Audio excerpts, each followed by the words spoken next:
Hello everyone, welcome to this class. This is Teacher Simon taking you through the summary for A2 or A-level chemistry. Okay, some of the things that you need to know before you go for your paper. I will start with physical chemistry.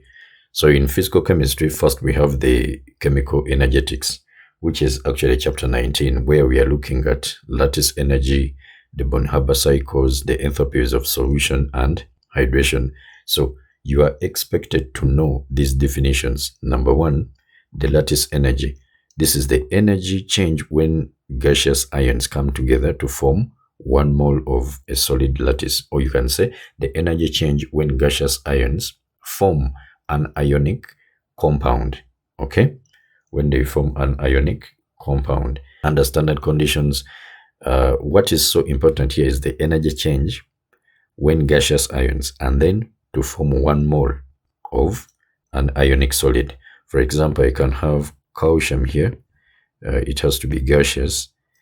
Okay, let me try to reduce this. I can have calcium. Okay, it has to be gaseous, maybe plus, let's say, oxygen 2 minus. It has to also be gaseous, then to form this ionic what? Compound, calcium oxide, like that. So the word ionic is very important, okay? But another one can say solid lattice, but better you use ionic solid. Then next, and actually when we look at your syllabus, okay, these are the things that you are expected to know. Define the enthalpy change of atomization. Of course, this one will help us in the in Bonn-Haber cycles. Okay, so lattice energy is here.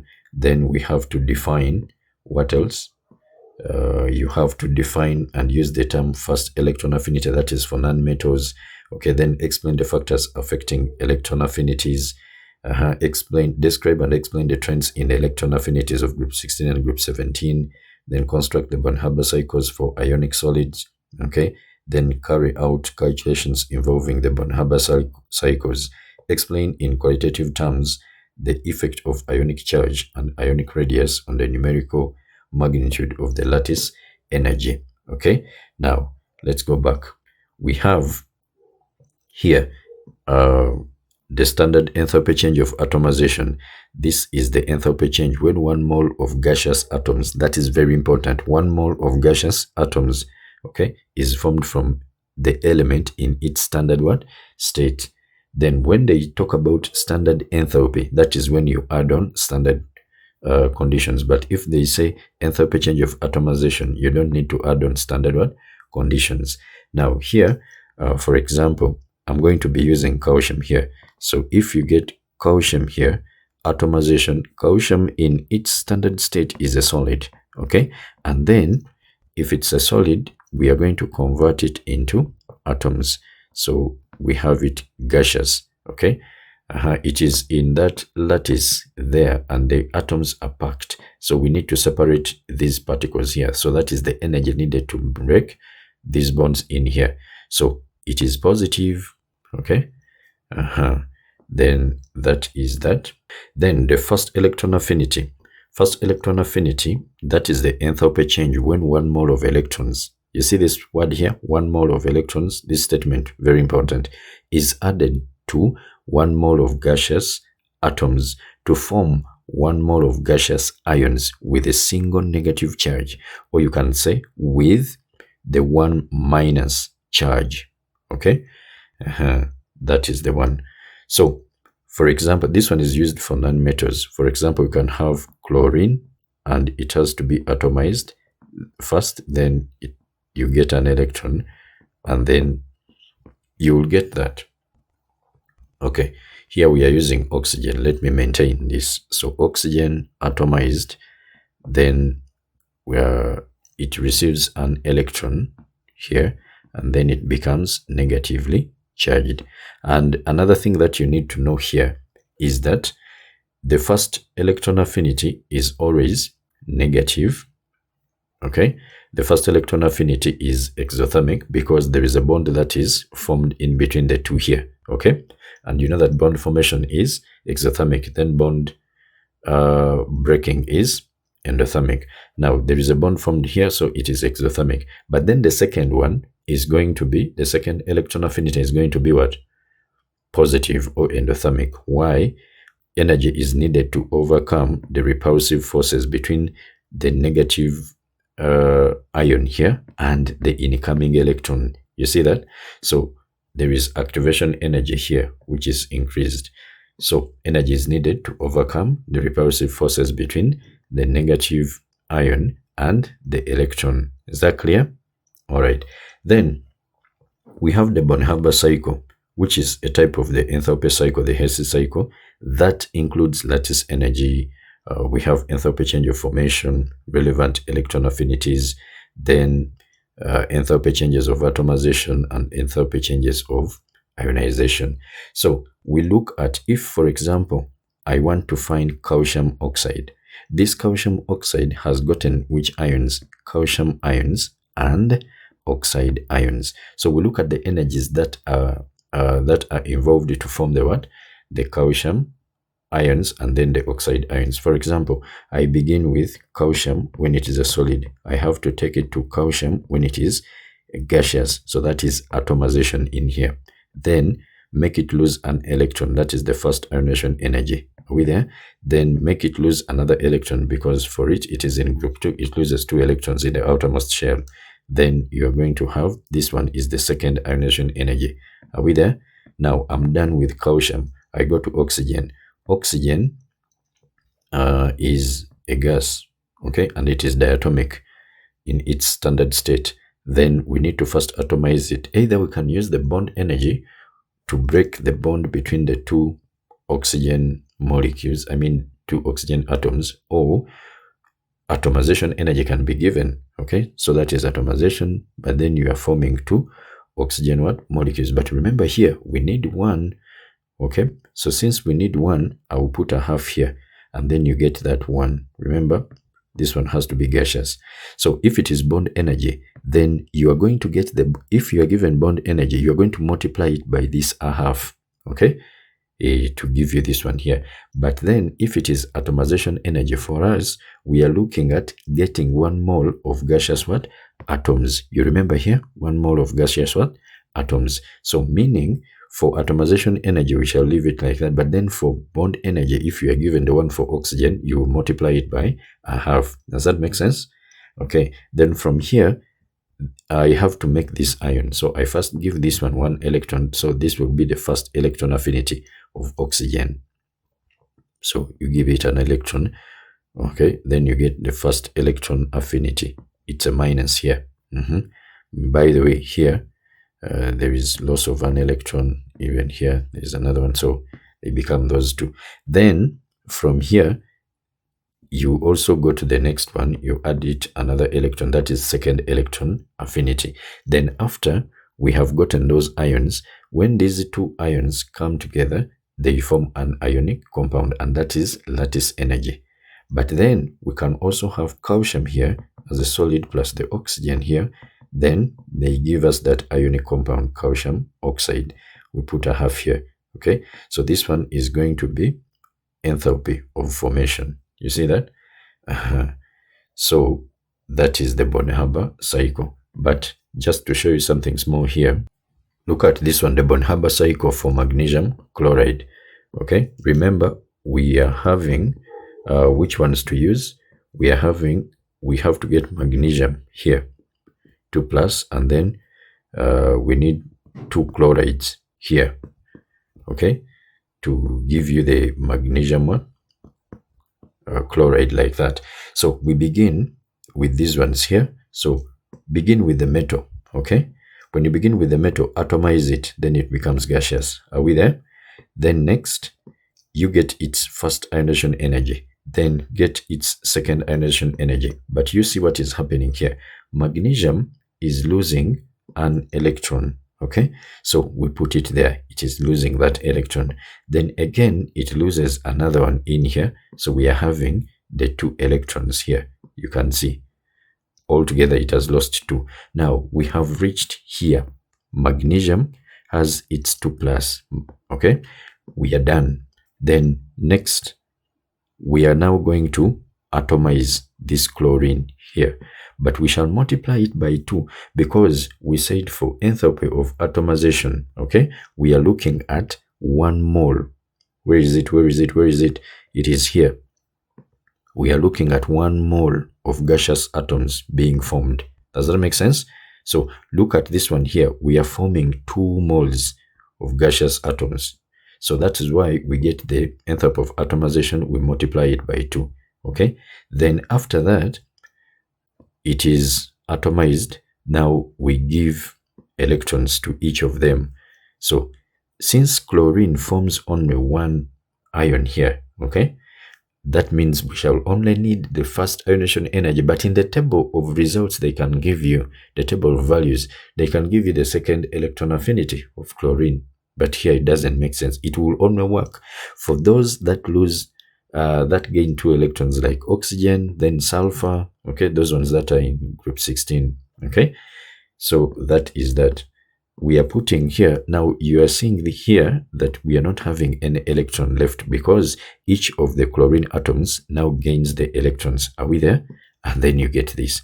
Then after getting these 2 ions, now they form this ionic solid here, and this is lattice energy. Okay, and here when it comes to the Bonn-Haber cycle, the arrows tell you whether the energy change is endothermic or exothermic. Okay, so if they are facing down, then they are exothermic. There is attraction, there is a bond formed. Okay, so a bond formed between these to give you that. So lattice energy is always what? Negative. And then here we are going up because we are breaking bonds. We are breaking bonds. Bond breaking is what? Is positive. You see that? It's endothermic. And also here we are forming a bond in between these elements to give us this ionic solid. So this is enthalpy of formation. So that is how we run the Bonn-Haber cycle. Then before I talk about the thermal stability, actually this one is coming from inorganic chemistry. Okay, group 2, when we are talking about group 2, group 17, that is inorganic. But now looking at here the standard enthalpy change of solution, you must know it. Okay, this is the enthalpy change when 1 mole of an ionic solid dissolves in sufficient amount of water to form a very dilute solution. You can even say that this is the enthalpy change when 1 mole of an ionic solid dissolves in water. Full stop. They can give you your marks. Okay, then the enthalpy of solution may be exothermic or endothermic. It can appear to be positive. So the one that has the positive value, that means there is a force needed to force the ions to go into solution. You see that? So that is for sparing the soluble what? Compounds. But the ones that are soluble, we are going to have the ions in solution. Like for example, you can have, if we are talking about calcium oxide, okay, the oxygen, let me talk about maybe calcium chloride. So in here we are having the chloride ions. So hydrogens are here like that. So oxygen is partially negative because it is much more electronegative compared to the hydrogens. So the hydrogens will be partially positive. Now these ones which are partially positive will line themselves, okay, nearer to this one which is negatively charged. Okay, and then also here we shall have oxygen then aligning itself, okay, near the what? This one here. This one is negatively charged, so around the one which is positively charged, right? So like that. So now these pulls in here, this one is pulling this one is pulling this way. They are going to separate these ions in here, and you find that they are in solution when they are hydrated. Okay, it might be exothermic or endothermic. If it is sparingly soluble, then we shall see the enthalpy of solution coming out as more endothermic. Okay, then if it is more soluble, then it will be exothermic. Okay, then the enthalpy change of hydration, this is the enthalpy change when 1 mole of gaseous ions dissolves in sufficient amount of water to form a very dilute what? Solution. And this one is always exothermic because they are there are bonds that are formed between the ions and the water molecules. Okay, then what else? haven't we talked about? So we can actually connect these ones, the enthalpy of hydration and the enthalpy of solution, to the lattice energy. Okay, this and this can be connected when it comes to solubilities, let's say of what? Hydroxides and then sulfates. Okay, so this is what we look at here. If we look at the energy cycle that we can have, I have always drawn these ones here. Okay, when I'm attempting questions, you have gaseous ions, then they go into the ionic solid. So this is lattice energy. But then this ionic solid goes into aqueous solution here. So that is enthalpy of solution. And then if we have the gaseous ions here, and then they go into aqueous ions, that is enthalpy of hydration, or the hydration energy. Are we there? Now, using Hess's law, we can follow maybe that route. So this one, which is going this way, joins with this one, then they become clockwise. But this one is anti-clockwise. So meaning that enthalpy of hydration is equal to the sum of these two. Okay, so if we have enthalpy of hydration, let me write something here, is equal to the enthalpy of solution, okay, and lattice energy. Actually, this one we write it as let me take it away. So dH sol, then plus dH dH what? Lattice. Now, since we are looking for solution, we are going to have enthalpy of solution here, which is equal to the enthalpy of hydration. Okay, I'm going to first take this one away. The hydration has to be a subscript, then minus the enthalpy or the lattice energy. Now, this is what we are using when it comes to solubilities. Okay, now here we talk about the sulfates, and we also talk about the what? Sulfates and what? And hydroxides. So if we have for sulfates, because going down the groups, the solubility decreases, I will bring you back here. The decrease in the solubility of group 2 sulfates down the group can be explained in terms of the relative values of enthalpy change of hydration and the corresponding lattice energy. Are we there? So going down the group, the enthalpy, the solubilities decrease, but this is the explanation here. Look at here. Of course, as you go down the group, this one actually brings us to the factors which are, I did this one again, the factors which affect lattice energy and then hydration energy. It is the charge, okay, the charge on the ion, and also the ionic size. So here, since the solubility of these ones here keeps on reducing down the group, that means the enthalpy of solution is not going to be, it is going to result out as, let's just give it a positive, okay? Because when something is soluble, then the enthalpy is exothermic, so it becomes much more negative. Now this one is going to become positive. As you go down the group, these two are going to reduce. Okay, they are going to become less exothermic. So when they tell you to explain what happens, explain why the sulfates of group 2, okay, why the solubility of the sulfates of group 2 decreases down the group. So sometimes they tell you to state and then explain. So you will say that the solubilities of sulfates of group 2 decreases down the group. Then you say both hydration energy and lattice energy become less exothermic down the group, or they decrease. Okay, why? Because the ionic size is increasing.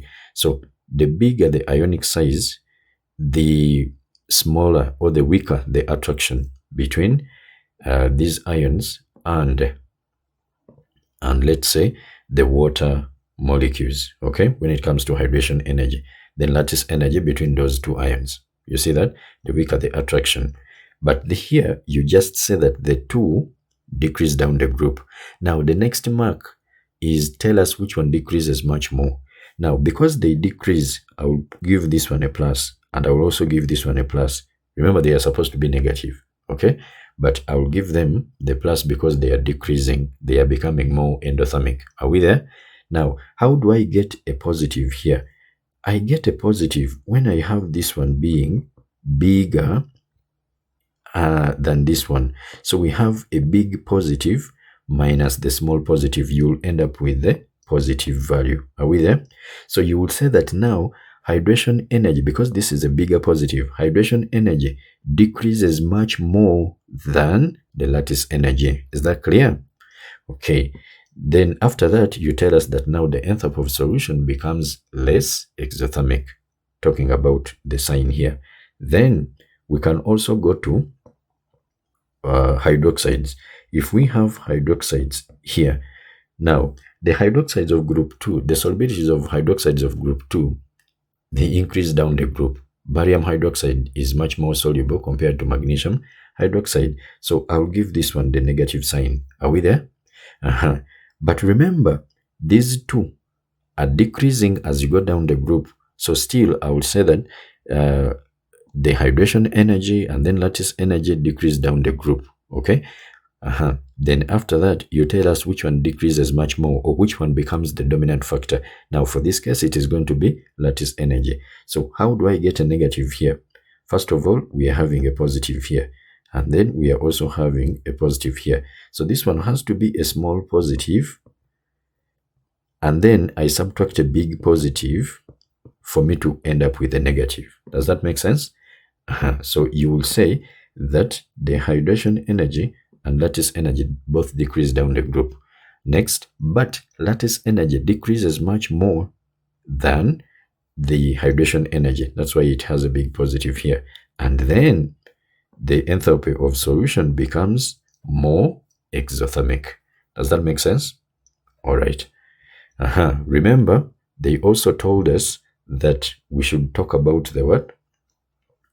We should talk about the factors which affect lattice energy, okay, and even electron affinities. So we look at the sizes of the ions. The bigger the size of the ion, okay, remember it is to do with attractions. So the bigger the size, the less exothermic is the energy. So when it comes to electron affinity, it will be that.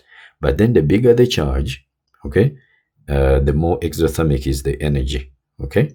The more exothermic is the electron affinity, the more exothermic is the what? The lattice energy, if you are having big what? Charges. Does that make sense? The big charges will increase the energies, okay? So in other words, the charge of the ion, if you increase the charge of the ion, you increase the lattice energy. Are we there? Then if you decrease the ionic radius, then the lattice energy will be greater, or you will have a greater charge what?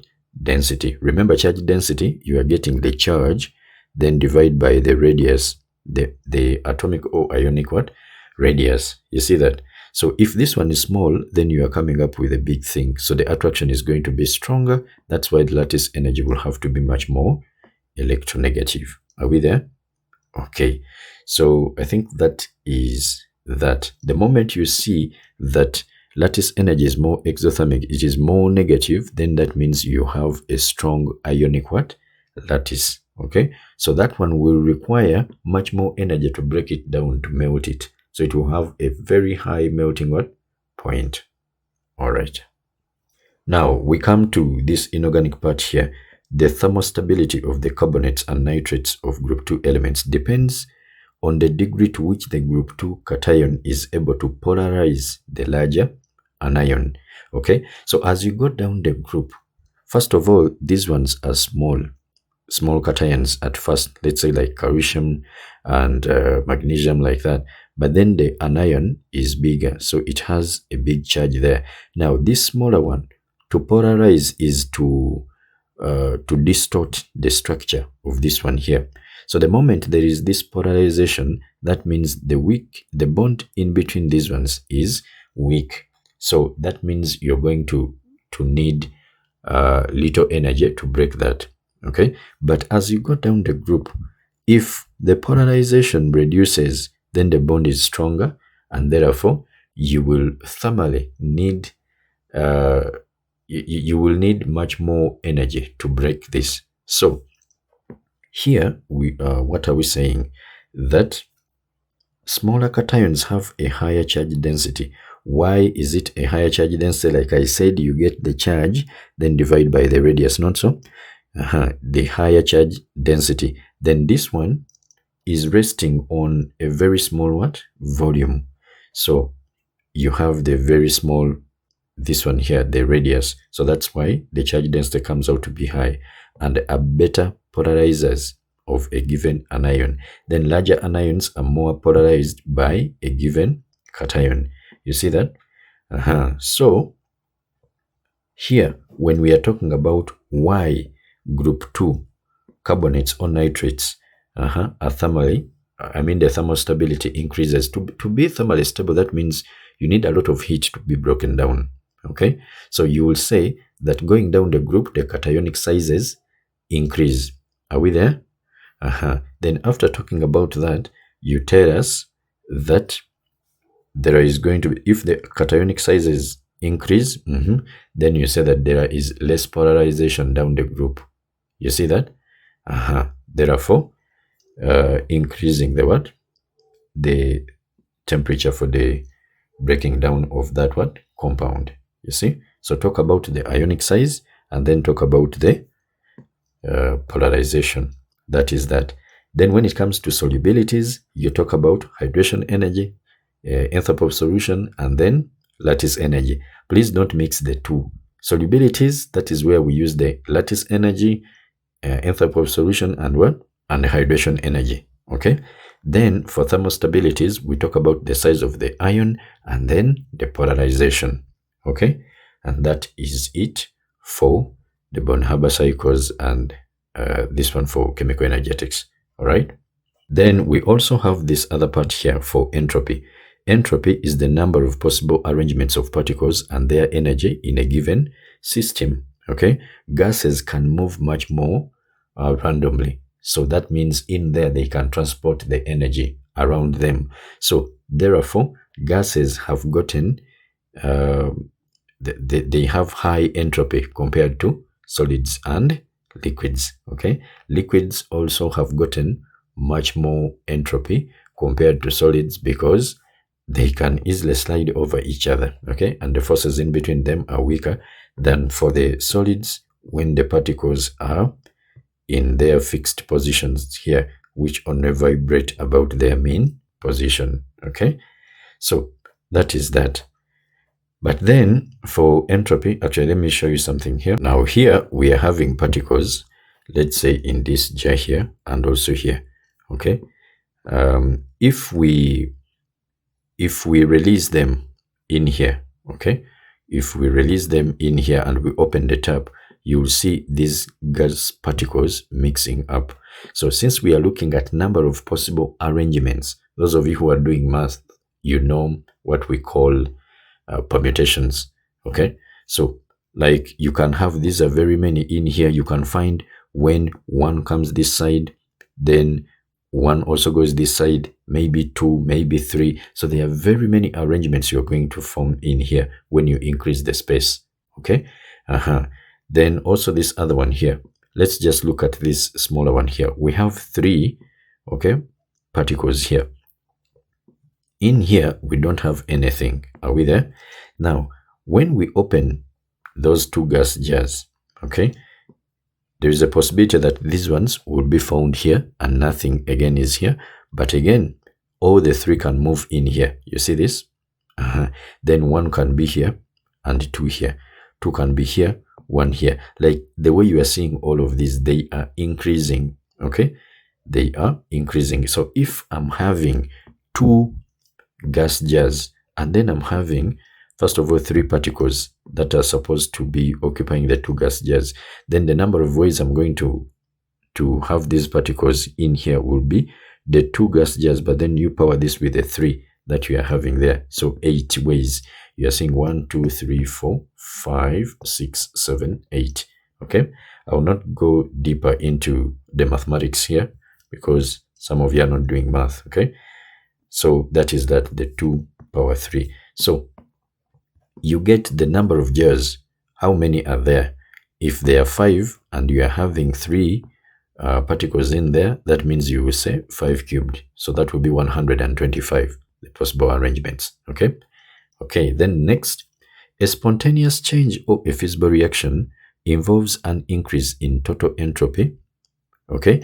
That is if it is positive. Positive because the reaction is possible. That entropy is positive if, let's say, we see more gas moles on the right. Okay, if you increase the disorder, sometimes we call entropy the measure of the randomness of a system. We call it the measure of the disorder, something like that. But you need to know at least this one here, the number of possible arrangements of particles and their energy in a given one system. So if a reaction is not feasible, there is a decrease in the entropy. So if entropy is negative, then it is, we shall get what? It's signed as a negative. Then if it is positive, well and good. That is when it is going to be possible. Now, the entropy increases as a substance changes state from solid to liquid to gas or dissolves to form a solution. Why? Because particles here are now free to move, because we are looking at particles that are free to move. You see that? That can move about. So, and then another thing that we need to know about entropy, to get the entropy now, what you need to know is just to get the entropy, okay, the entropy of the products, then entropy of the products, then minus the entropy of the reactants. Okay. Let's go to the syllabus and see what is there. So you are expected to know the term entropy, to define it as the number of possible arrangements of the particles and their energy in a given system. Then predict and explain the sign of the entropy changes that occur during a change of state. We have said that it is positive when we said here entropy increases when a substance, okay, changes the state from the solid to the liquid, okay, to the gas, or dissolves in solution there. Now, coming back here, they are talking about change of state, like melting from solid to liquid, boiling from liquid to the gas, not so, and then dissolving, okay, and then also they are reverse. But by the way, there is a difference between dissolving and melting. Okay, so here an ionic solid is becoming an ionic solid is producing ions, okay, aqueous ions. But then melting, we are just seeing the ions in here, the ionic solid here, okay, becoming the ions, but not in aqueous solution. So in aqueous solution, you have to add their water, okay. In fact, in melting, you have to say the end result is a liquid, but in dissolving, the end result is aqueous. You see that? Then, during a temperature change, predict and explain the sign of entropy changes during a temperature change. So when you increase the temperature, first of all, the particles will gain kinetic energy. They start moving faster. Okay, so as they are moving faster, that means entropy is increasing. The disorderness has increased. You see that? Now, during a reaction in which there is a change in the number of gas molecules, if you see number of gas molecules on the right more than the number of gas molecules on the left, then that means entropy increases. Then calculate the entropy change for the reaction, okay, using standard entropies. So you can use the one of the products, then minus the one of the reactants. There is this one that you can have in the book, that the total entropy change is equal to the entropy of the system, or of the surrounding, and also the entropy of the system, the sum of the two, but it is not required for you, okay? You only need this one here, and then how we can relate it to the Gibbs free energy, okay? The Gibbs free energy here. You are expected to know this, that the G is equal to dH, the enthalpy of reaction, it can be enthalpy of solution, it can be anything, okay? Then T ds, the temperature, okay? Now, a reaction is feasible. Here they are saying that predict the effect of temperature change on the feasibility of a reaction given standard enthalpy and entropy changes. If dG is negative, then the reaction is feasible. If dG, state whether a reaction or a process will be feasible by using the sign of dG. So if it is negative, then it is feasible, or it is possible that that reaction can occur. Then if it is positive, then dG is going to be what? If it is positive, then the reaction is not what? Feasible. Are we there? Now, you look at this one here. When you increase the temperature, let's say our dG here, our ds is positive. Are we there? So if it is positive and then you increase the temperature, that means this term here is going to be a big positive. Are we there? Big positive. And it can surpass this one. Let's say it was positive. It can surpass it. That means at the end of it all, you are going to get dG being a negative. You see that? So that one actually favors what we call the endothermic reactions. Okay? Of course, the dH here is positive. So you increase the temperature, then this one is going to be a bigger positive value than this one here. dG comes out as a negative. You see how you are favoring the positive here. But if this one is negative, you increase this one here, and it is going to be a big positive. Okay? Big positive. Okay?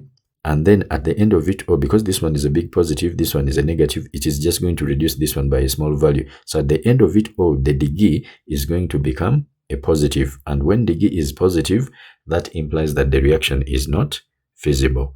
Okay? So that is that. That is why now temperature, when you increase the temperature, it doesn't favor exothermic what? Reactions, because this one is negative. When this one becomes a big positive, it outweighs the whole of this, and then dG becomes a positive, so the reaction is not feasible. Clear? So like it is here, a reaction is feasible if the sign of dG is negative. Now they can also ask for the maximum temperature for which a reaction is feasible. Okay, you look at this dG here, which is equal to dH, then minus T ds. So to get the maximum temperature, T max happens at which dG is 0. So because dG, first of all, is supposed to be a negative for the reaction to be feasible. Okay, so it can only stretch itself when it can become a 0. But the moment it becomes positive, that means the reaction is going to be what? It's not going to be feasible. So that means if it is 0, then the dH will be equal to this ds theta. But if you are given the dG, okay, and you are also given this one here, and maybe this one. So to find that temperature, okay, what are you going to do? So make maybe T the subject of the formula. We shall have, first bring it this way, and we have T ds, then is equal to dH here. So bring this one here, then take this one this side, right? Then we shall have minus dG. Then we divide by what? We divide by T. What is that? So T will be equal to dH, then minus dG, then out of ds. You see? Actually, this one can be even brought in paper 5. They give you a graph, and maybe you are drawing that line there. So, and what you are drawing is, let's say, this is the temperature. Will that be the temperature? Now this one is a negative, so I'm going to do something here. I will have dG here, which is equal to negative. So we are varying the what? The temperature. Okay, so ds here, then the temperature, then plus the dH. So I'm looking for this reaction, for this equation, y is equal to mx plus what? C. Okay, so where this one cuts the y-axis, that is the dH, not so. That is this one here. Then, you know, lines that are like this have gotten a negative gradient. So for that case, the negative gradient here the slope is going to be the ds, this one here. Okay. Then where else? Of course, this is now the temperature. This is the temperature, and then here degree. Okay. Then now from there you can see that where this one cuts the x-axis or this horizontal axis, that is when y is 0. You know that on x-axis y is 0, not so? Now when degree is 0, so where this one cuts this one here is now the maximum temperature for which a reaction can be feasible. Okay. All right, so that is that for this. Next, we have electrochemistry. So what are we expected to know in electrochemistry? Here, they are saying that the first one is, of course, electrolysis. And they are saying that candidates should be able to predict the identities of substances liberated during electrolysis from the state of electrolyte, molten or aqueous. Okay. Position in the redox series, electrode potentials and concentration. I'm going to talk about those, state and apply the relationship between the Faraday's constant and then the Avogadro's number and the quantity of charge. I mean the charge on the electron between the Faraday constant, Avogadro's constant, and the charge on the electron. Okay, then calculate the quantity of the charge passed during electrolysis. So using that Q is equal to IT. And then B, the mass or the volume of the substance liberated at during electrolysis, because you know we can produce gases at the electrodes, especially when you are dealing with aqueous solutions. Aqueous solutions, even if it is just molten.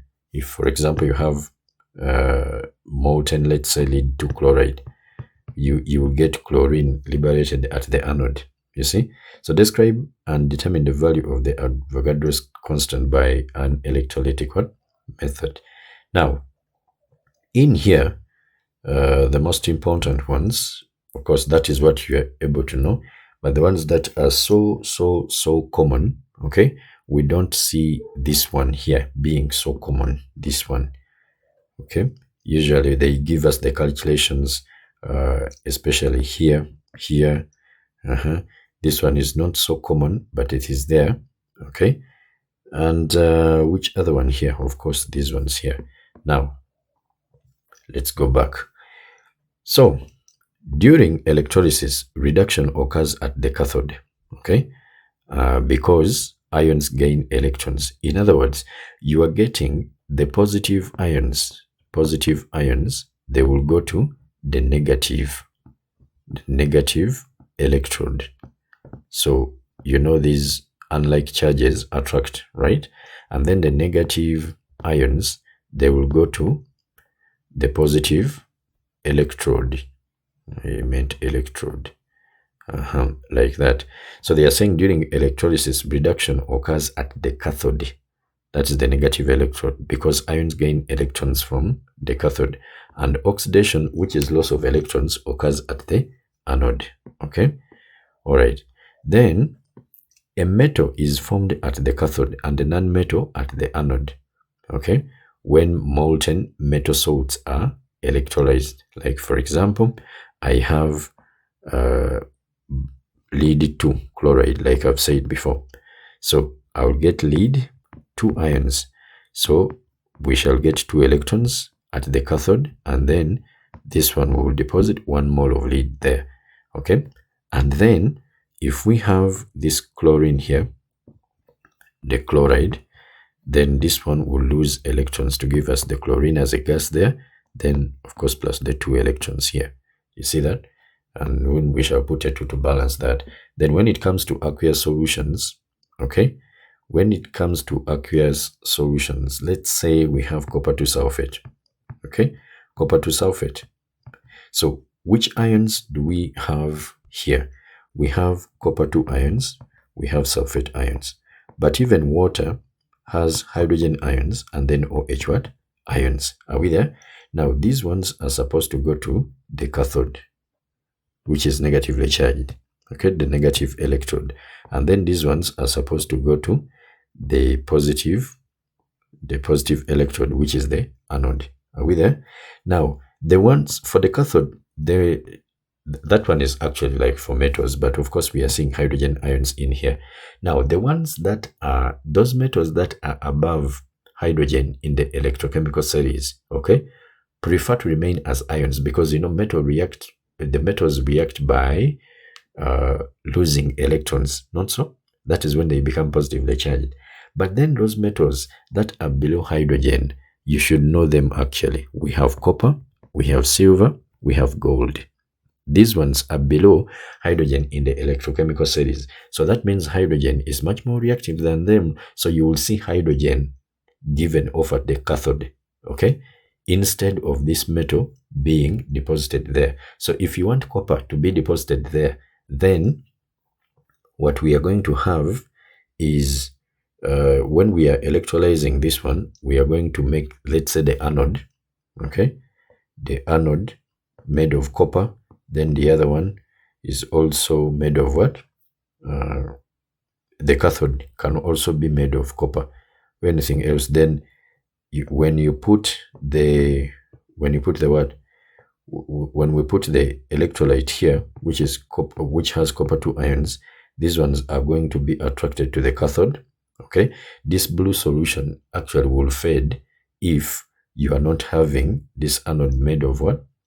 If you are not using copper electrodes, okay, because you are depleting the copper 2 ions in solution here. But if we have this one made of copper, there is an equilibrium which is going to be set in here, okay. So the equilibrium set in gives us what we call an electrochemical cell, okay. Now this one will dissolve to give the copper ions which are being lost in the solution here, you see. So you will see this one coating here. But if you are just electrolyzing copper 2 sulfate there, expect hydrogen, when you are not using the copper electrodes here, expect hydrogen to be given off at the anode. So why is hydrogen being given off at the, not anode, pardon me there, at the cathode?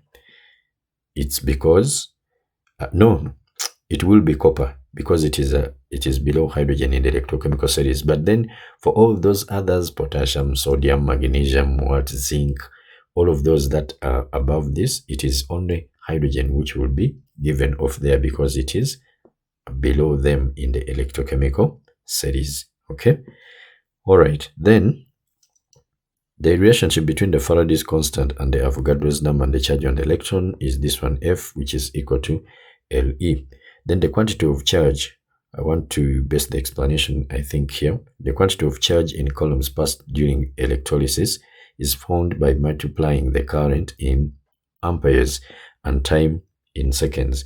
So they can say that maybe electricity was applied for, let's say, 30 minutes, and then maybe they give you the mass of what was deposited at the cathode, okay. For that case, what are you going to do?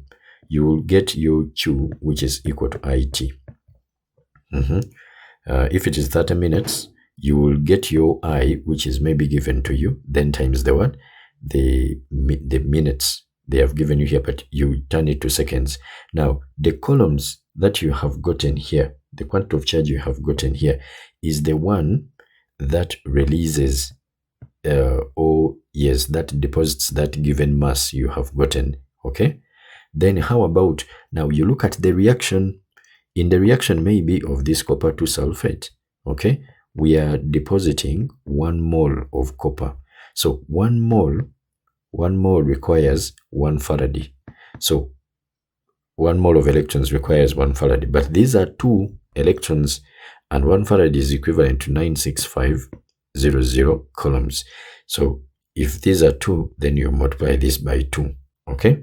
Now you will come to this and you say your Q, which is IT, releases this one here, okay. Then how about the 2 times the 96500 will release what? Then you get this mass here in grams, then times the 96500, then you divide by what? By the IT, okay. Then that one will give you the mass, okay. That one will give you the mass deposited there. Sometimes it can be, they can talk about the volumes, okay. So let me actually show you something here. Calculating the amount of a substance produced during electrolysis. So look at these reactions. Silver needs only 1 mole, okay, to 1 mole of electrons to deposit 1 mole of that solid. This one needs 2 moles of electrons, okay, like that. Now we are looking at electrons there. Of course, for this one here, we are seeing 4 electrons, so that means we need 4 farads, okay. Now we shall get the 4, then times the 965. Now, an example here. They are saying that we can use the value of F to calculate the mass of the substance deposited at an electrode and then the volume of the gas produced at an electrode. Are we there? Then calculate the mass deposited at the cathode during the electrolysis when a current of 1.5 amperes flows through the molten lead to bromide for 20 minutes. So we begin by finding by writing the half equation such that you can find the number of moles of the electrons that are needed. So that means here they are saying that find the number of columns required to deposit 1 mole of the product at the electrode. So these are 2 moles of electrons required, so we get 2 times this, which is this, okay. Then calculate the quantity of charge. So we have the current is 1.5 amperes, then times the 20, which is in minutes, but it has to be in seconds, so times the 60. You have this. Now you will say that remember they have told us to calculate the mass deposited. So we shall say that what we have gotten here, okay, this one here, the 2 farads deposit 1 mole, but 1 mole of lead is equivalent to its AR, which is 207. Then how about this one here? We'll deposit what? You see that? So when it comes to the volume of the gas, then we can also do the same. We get the number of moles and then we multiply by the volume, okay? So here, when you look at this one here, when we are depositing oxygen at the anode, this is going to be the reaction, okay? Which requires 4 moles. So that means you need 4 farads. Then you say the 4 farads here, or we look at the Q, which is equal to IT. So I is 0.5, the T is 30, then times the 60 seconds. And then you get something like this here. This is 900 coulombs. Now, those 900 coulombs are going to be, you can do like this here. This total, the 4 farads, produce 1 mole of oxygen, okay, which occupies 24 liters. Then how about the 900 will produce? Then you say the 24, then times the 38600. No, it's not that. Which kind of math is that? So you say this, then times the 24, then divide by this, okay? In other words, to get the number of moles of what is produced, you get the QIT here. You have gotten Q, which is equal to IT, then divide by the number of farads that you got, okay? Here, when you are writing the half equations, okay? So that is that. If they ask for the volume in cubic centimeters, instead of using this, you put 24000 cubic what? Centimeters. Is that clear? All right. So this is what I've talked about. You want to get the moles of the substance, you get the quantity of charge, then divide by the number of farads, okay? And the moles of electrons will be equal to the quantity of charge, then divide by the farads, okay? So, and then if you are finding the molar mass, then those are moles times the molar, the mass, you get the moles times the molar mass, okay? Now, I think that is what we need in here. Now, allow me go to electrode potentials. For electrode potentials, you need to know that we have to know what we call a standard hydrogen electrode. This is a half cell in which hydrogen gas is at a pressure of the atmospheric pressure. It is actually 101325 pascals, okay? But we usually write 101 kilopascals, okay? When it is bubbled through a solution of 1 mole per liter of hydrogen ions. Setting up a half cell, we are going to have, for example, I think I need some space here. So I have something like this here.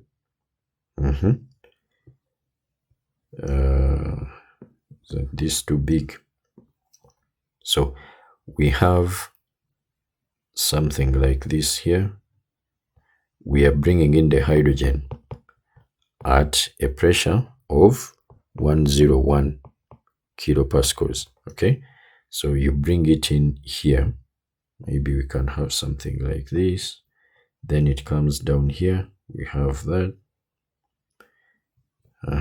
Then, because this one is a gas, we need a bed here. So this is the platinum. We use platinum, okay? The platinum, it acts as a catalyst. So that is the one there. So we must have a solution of 1 mole per liter. 1 mole per liter, okay? Hydrogen ions.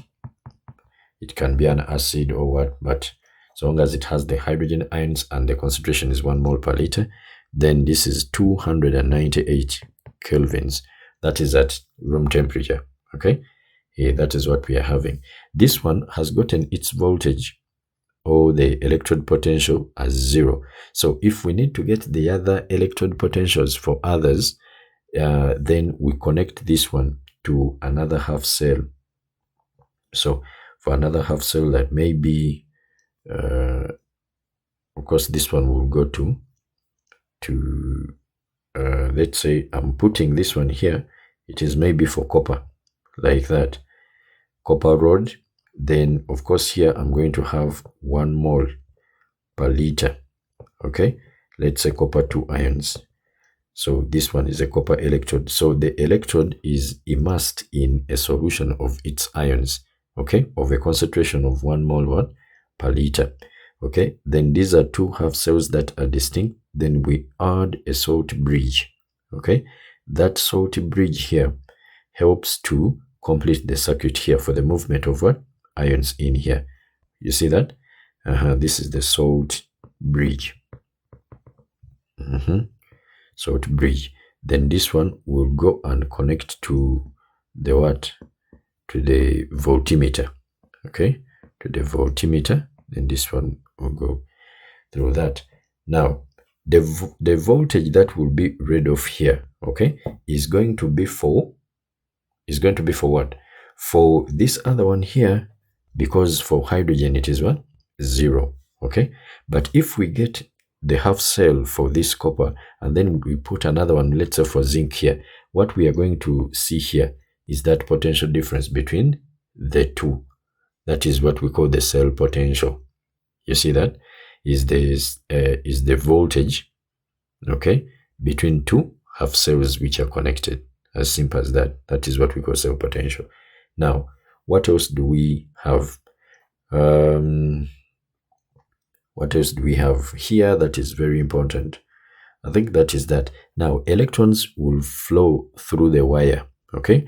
And then ions flow through the solutions here using the salt bridge, okay? Now, electrons will move from the negative electrode.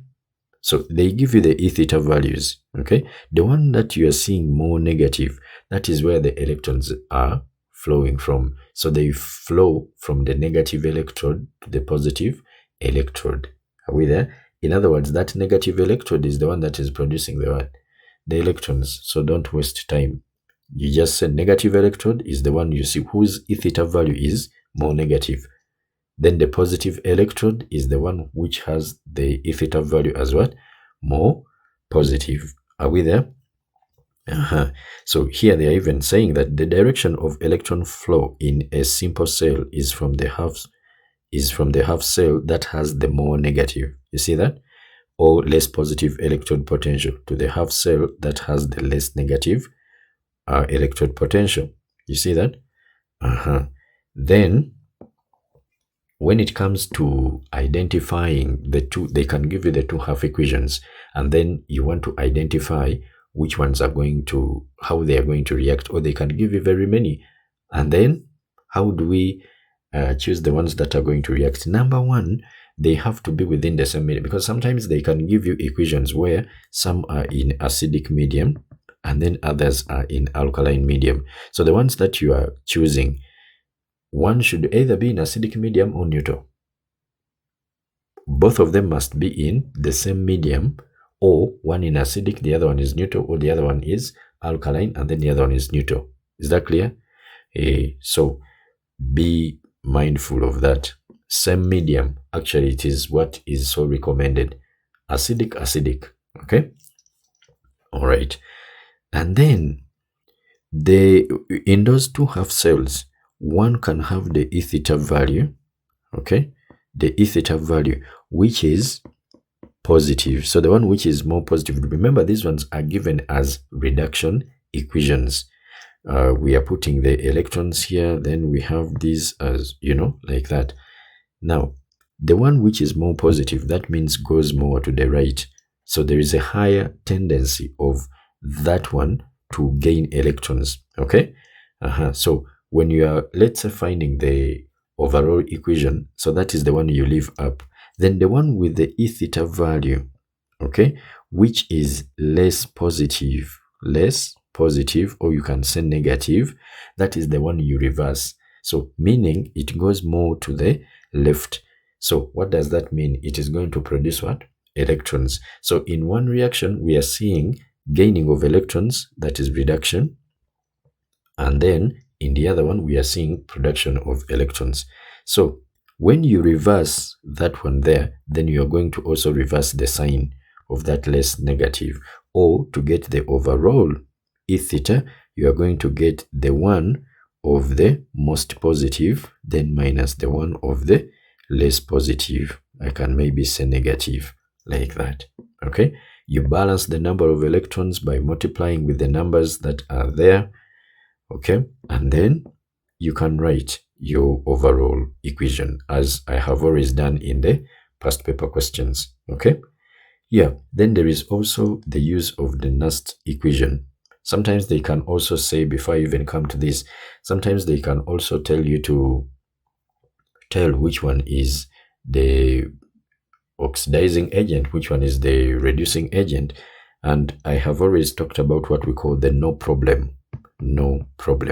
So when you look at the E theta values, okay, when you look at the E theta values, just look at the one, this one means negative oxidation. So the one that is more negative, okay, there it undergoes oxidation. In other words, it is going to the left. It is producing electrons. You see that? And the one that produces electrons, that means it is getting oxidized. So it must be a reducing agent. Does that make sense? So that means that one which is on the right in the equation is the one which is the reducing agent, giving you the electrons this way. Then pro means positive. So the one which is having the E theta value being positive, then it is reduction is taking place there. Why? Reduction is gaining of electrons. So it gains electrons, okay? And based on our reactions, how they are, okay, positive, you do this way. Then the negative is this other side. Just use like a number line, okay?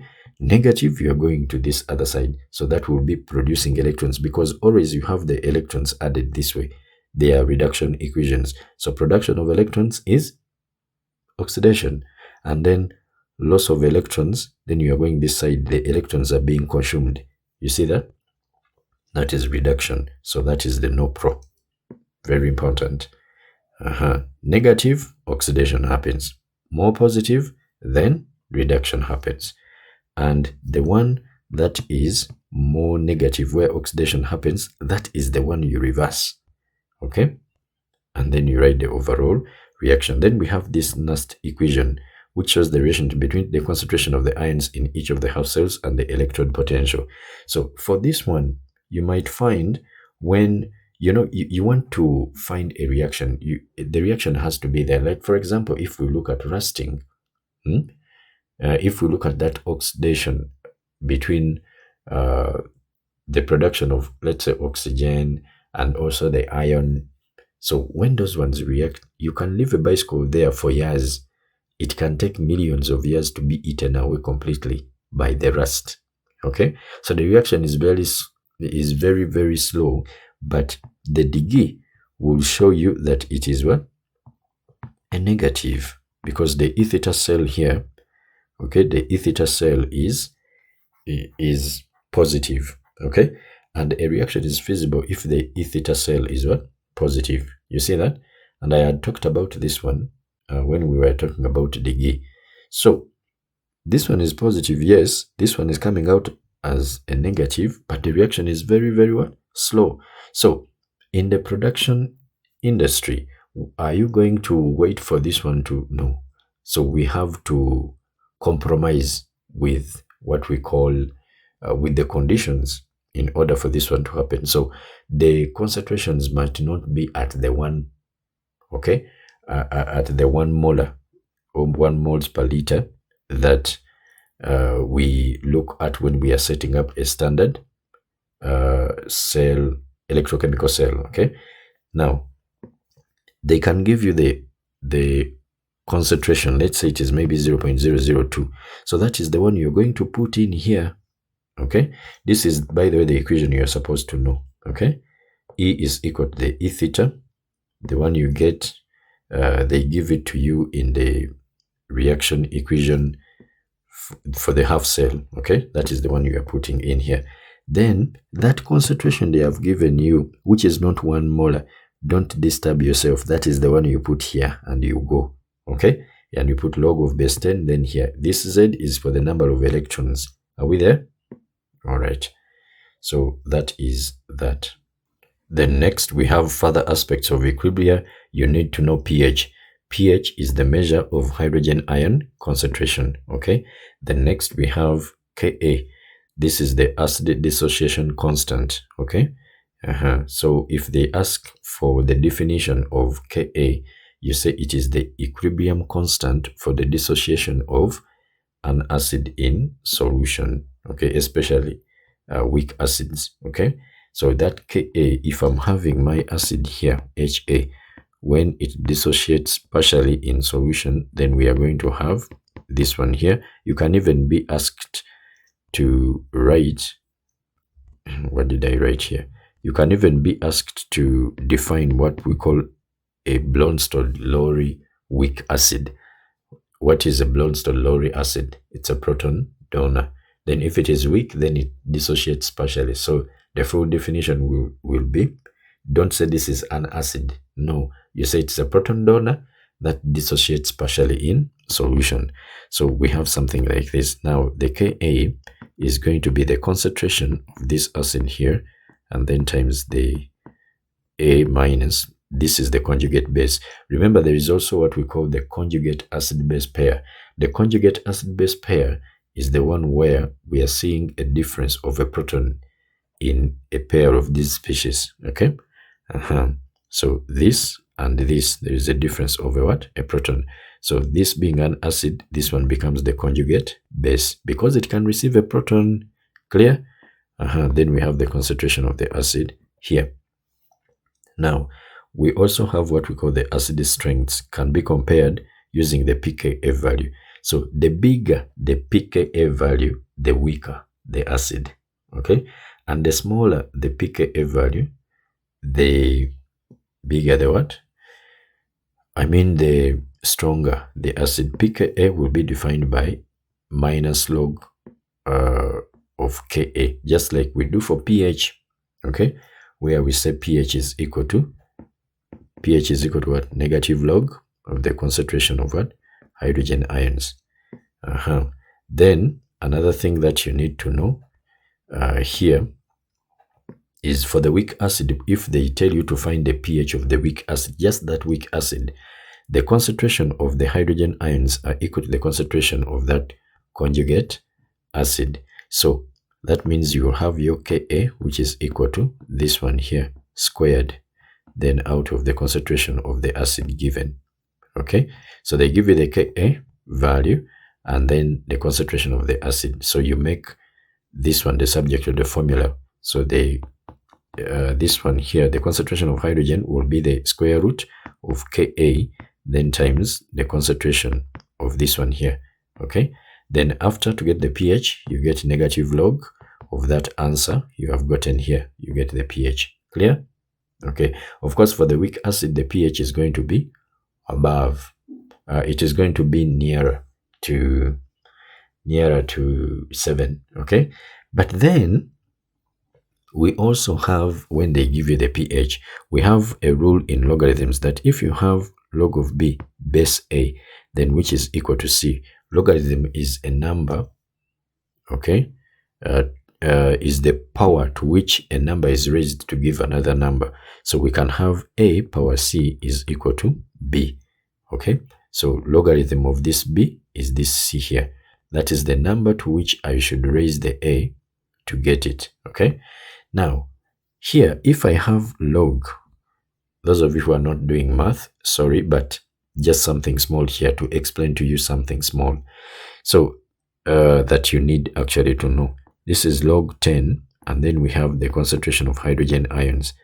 So, this is pH is given like that. So, suppose I'm given the pH, first divide all through by the negative, then you will have, you are going to have log of 10, log of the concentration of hydrogen ions to base 10, then will be negative here, pH, okay? Then from there you say 10 power this, then it's equal to that. So therefore, from the pH, the concentration of hydrogen ions is going to be 10 power the negative pH, okay? So that is that. And then we have what we call the ionic product of water. Ionic product of water, that is the concentration of hydrogen ions and then that of the OH ions. It is known that the concentration, the value of Kw, the ionic product of water, is 1 times 10 to the power of negative 14. That means these two have gotten the same concentration here, 10 power negative 7, because when you add these two, that is when you come to the 14. Are we there? Then, does this explain when we say log, and this is 10 to the power of negative 7 here? We have a rule in logarithms. This one can come this side. So the pH here, okay? The pH here is going to be the negative that. So bring this one down here. You will get negative 1, then times the negative 7, then log 10, 10. And then you will see this one as a 7. So this is the pH of pure water, which is 7, okay? So if you are given, let's say, the Kw, you are given the concentration of, let's say, sodium hydroxide, it's a strong base, okay? They give you the concentration and they want you to find the pH, okay? So if they want you to find the pH, what are you going to do for that? You will come to this one here and you say that I will get the Kw, which is this one here. I divide by the concentration of that one there. Then we shall get the concentration of hydrogen ions. Then we also say that that will be now negative log of the concentration of the hydrogen ions you have gotten. Or you can do this. You can say that the concentration of hydrogen ions here can be, there is this relationship that pKw is equal to, okay, first of all, negative log base 10. Then we have hydrogen ions and what else? And then the OH ions. You seeing this? Now, in logarithms, we have a rule that when you see these ones multiplied, they come from the addition of logarithms. So I have this one here, then plus the log of this one here. Are we there? Now, when we open the brackets, we shall have negative log base 10, then the concentration of hydrogen ions, then minus negative log base 10, then the concentration of OH ions. Then here, this is pH, then this is POH. Now, here we are also getting negative log of base 10, then the value of Kw, which is 10 power negative 4. And this one will give you 14. So meaning that pH plus POH is equal to 14. So if you are given, if you are to find the pH and we are given the concentration of the base, then I can say that the POH is going to be equal to the negative log. No. We are given the concentration of the OH. Yeah, actually it is like that. So the POH is going to be negative log of that concentration of the hydrogen ions. Then the value you get, then you subtract it from the 14 to get the what? The pH. Does that make sense? Okay, so that is that. Then we need to know what a buffer solution is. A buffer solution is the one that resists change in pH when a small amount of a base or acid is added to it. Okay, now I want to do something small here when it comes to the buffer. So the buffer solution, we can have what we call an acidic buffer, like I've already said in the papers there, an acidic buffer. So we can have one where we have a weak acid, and this is actually the one they give you, so it is the one that I'm going to talk about. I'm not going to talk about the basic buffer. So here, based on your syllabus, it is the acidic buffer. So weak acid and the salt,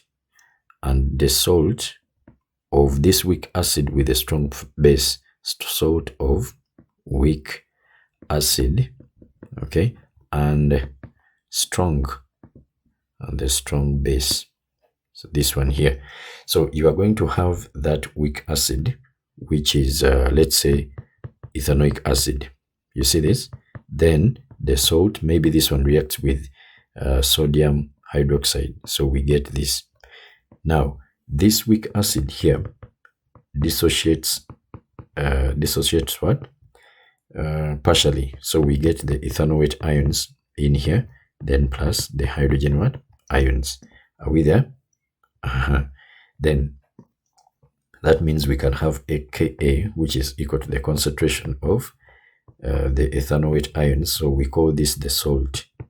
Okay. Then over this one here, the acid. Okay. So Ka here is going to be equal to the concentration of the salt, then times the concentration of the hydrogen what? Ions out of the concentration of the acid here.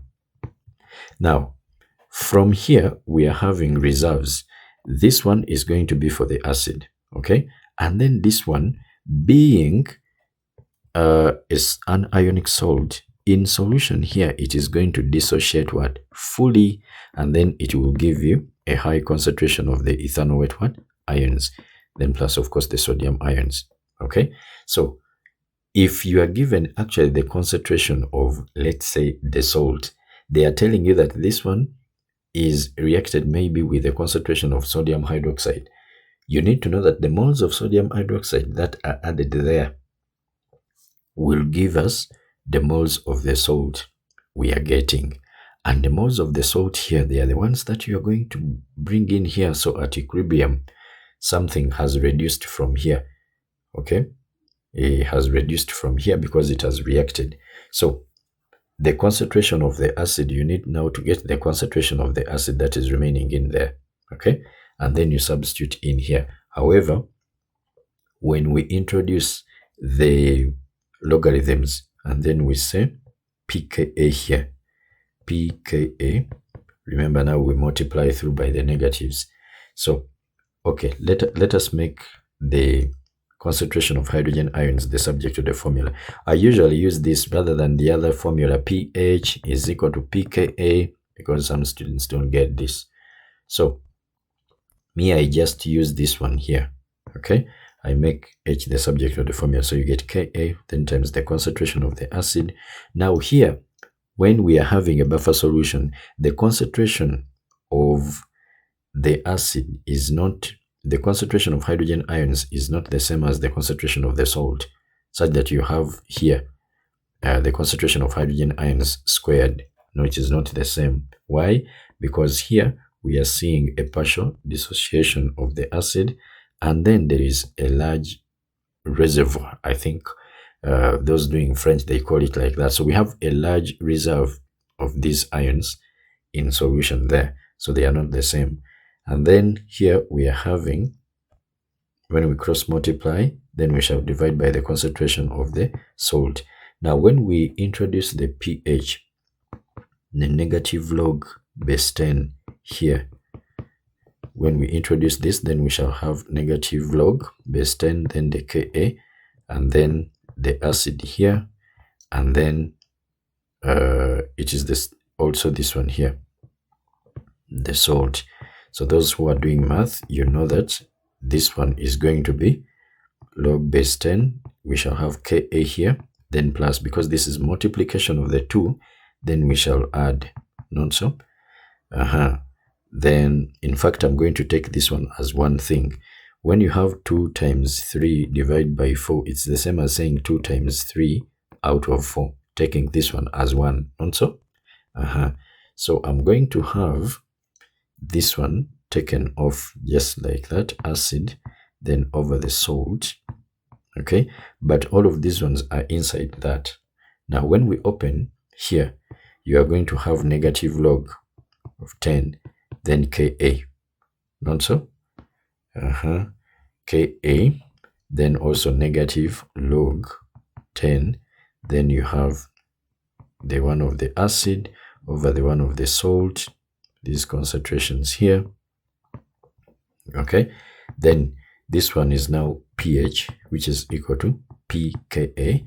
Then we say plus, we can say plus, then you can bring this one up here.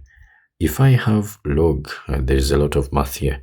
I don't know whether some of you are not now disliking this. So this is A power B power C is the same as C log A B here. Okay, you just drop this power here. Now, if I take this one up here, okay, we shall then have, let me write it here. We shall then have log of, now this is the acid out of the salt here, okay, like that. Then we put a negative 1 here.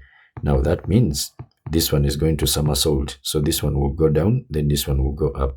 So you find that you have log base 10, then you have a salt here, and then you have the acid here, like that. But students always confuse this one here by writing what? When they are using this, then they put the acid here, then the salt here, so it disturbs them. So that is why in most cases, I use only this. The moment I get the concentration of the acid and that of the salt, you just substitute in here. After substituting already, you know the Ka value, then you just say negative log of whatever you get there, and then you have your answer, okay? All right. Then next, we have what we call the solubility product. This is the equilibrium constant, okay? The equilibrium constant for the solution for this pairing, the soluble what?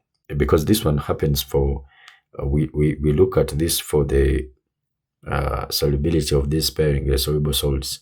So KSP value, if we have, I think I can take these off, the KSP. So you need to know the solubility first of all, or you need to know the, I actually meant the equation for the dissociation, okay? When you get to know the equation for the dissociation, for example, we can say magnesium hydroxide is pairing the soluble, okay? Magnesium hydroxide is like this. So if it is pairing a soluble, they can give you any pairing a soluble salt. Then this one can be magnesium here, 2 plus, then plus 2 hydroxyl what? Ions. Are we there? Then the KSP, it is the ionic, it is the KSP, because this SP means sparing a soluble, okay? The ionic product of the sparing a soluble, what? Salt. So I'll put OH here. Now there is a mistake done by students here when they are writing this. They put, it is, actually they put 2, then OH. Here you are gone, okay? You just put the ions like this. Then you raise their concentrations to the powers of the number of moles in the stoichiometric what? Equation, okay? So that is that. So here they are saying KSP, the solvator product, is the equilibrium expression. Did I say sparing the soluble? Whatever. That SP means sparing. So it is the solvator product. So it is the equilibrium expression showing the equilibrium concentrations of ions, okay, of ions in a saturated solution of a sparing a soluble salt, taking into account the relative number of each ion present. Okay, but another definition that I can give here is this is the equilibrium constant, okay, for the concentrations of ions of a sparing the soluble salt raised, okay, to the power of the number of moles in the stoichiometric equation. Now that is that if we get such a solution, the saturated solution, and then we introduce what we call a common ion, then precipitation is going to occur because the equilibrium is going to be disturbed. So if you introduce something that has gotten, let's say, magnesium ions, then using the Chatelia's principle, remember that one states that if a factor that affects the dynamic equilibrium is altered, then the position of equilibrium shifts to the side that opposes the what? That opposes the change, or to minimize the change. See that? Now, these ones will react, then they give you this one back as a solid. So that is what we call common ion effect. So they are saying here that the addition of a common ion to a saturated solution of a sparing a soluble salt, e.g. adding a concentrated solution, okay, of, let's say, sodium chloride to a saturated solution of silver chloride causes precipitation of the sparing a soluble salt. You are going to see, now when they say the saturated solution, that means it is a clear solution, okay, just like you can see water there. So it's a clear solution there. Now the moment you introduce in any ion that is common to what is inside there, then you will see a precipitate coming off, okay. Then we have partition coefficient. For the partition coefficients here, we look at, this is the ratio. It's a ratio of the concentration of a solute, okay, into immiscible liquids. So the liquids are not, they are not miscible, or they are not, they don't dissolve in each other. They form those two layers. So one is dissolved in the other, then shaken, okay. Then after dissolving well, then that same, they get another liquid, okay, which is, like for example, you can get benzene and water. So you first shake, let's say, your solid in water, okay, it dissolves in there. Then after you introduce benzene, some volume of benzene in there, and then you shake, then this solute is going to distribute itself within those two layers, okay. So in doing so, we are now supposed to, let's say, extract something from there. And you should know that small volumes, when you use small volumes, you pipette off, you titrate with something here. So you get something small here, you go and you titrate, you get the concentration that is left in there. Also in here, you titrate, so something like that, okay. But using small volumes of titration in here, you will extract much more than a larger one, okay. So this is what I was talking about. Multiple small extractions are bigger than one large extraction, okay. Amount extracted will be equal to, we are using the number of moles in there that times the small volumes, not one times the large one. Okay, maybe another one that is where it is applied, it is in the extraction of caffeine, in aspirin, in natural products, okay. After extraction, you dry with anhydrous sodium sulfate, you filter and evaporate the solvent. Then I think we have talked about the ion product. So how are we able to see what leads to the precipitation in the common ion effect? If the ionic product exceeds the KSP, you will see the precipitation. Okay. Then what else can we do here? There is something here. Two immiscible solvents. Those are the ones that you must use. Okay. Two immiscible salts. I mean solvents. I think that is that. And KPC is constant at a fixed what? Temperature. Now we have reaction kinetics. The general form of a rate equation is this one here. So we are seeing the concentrations of reactants, okay, raised to the power of the number of moles in, and the, no, not the number of moles. What we are having here is the order of the reaction. So we should know what the order of a reaction is, okay? Order of a reaction is the what? Is the power to which the concentration of a reactant is raised in the rate equation. Okay, the rate constant K, we need to calculate it based on what is given in the results, and then we also calculate its units. Okay, now we have order of reaction can be determined from the graphs of the reaction rate against the concentration. We can also have these ones of half-life, the half-life of the first order reaction. Remember here, we are looking at first order, second order, then we also have the pseudo order, okay? But then there are graphs in here. If we have, let me just do something here. If we have here concentration of the reactant, and then here we are having time. So, of course, as time goes on, the concentration of the reactant reduces, not so.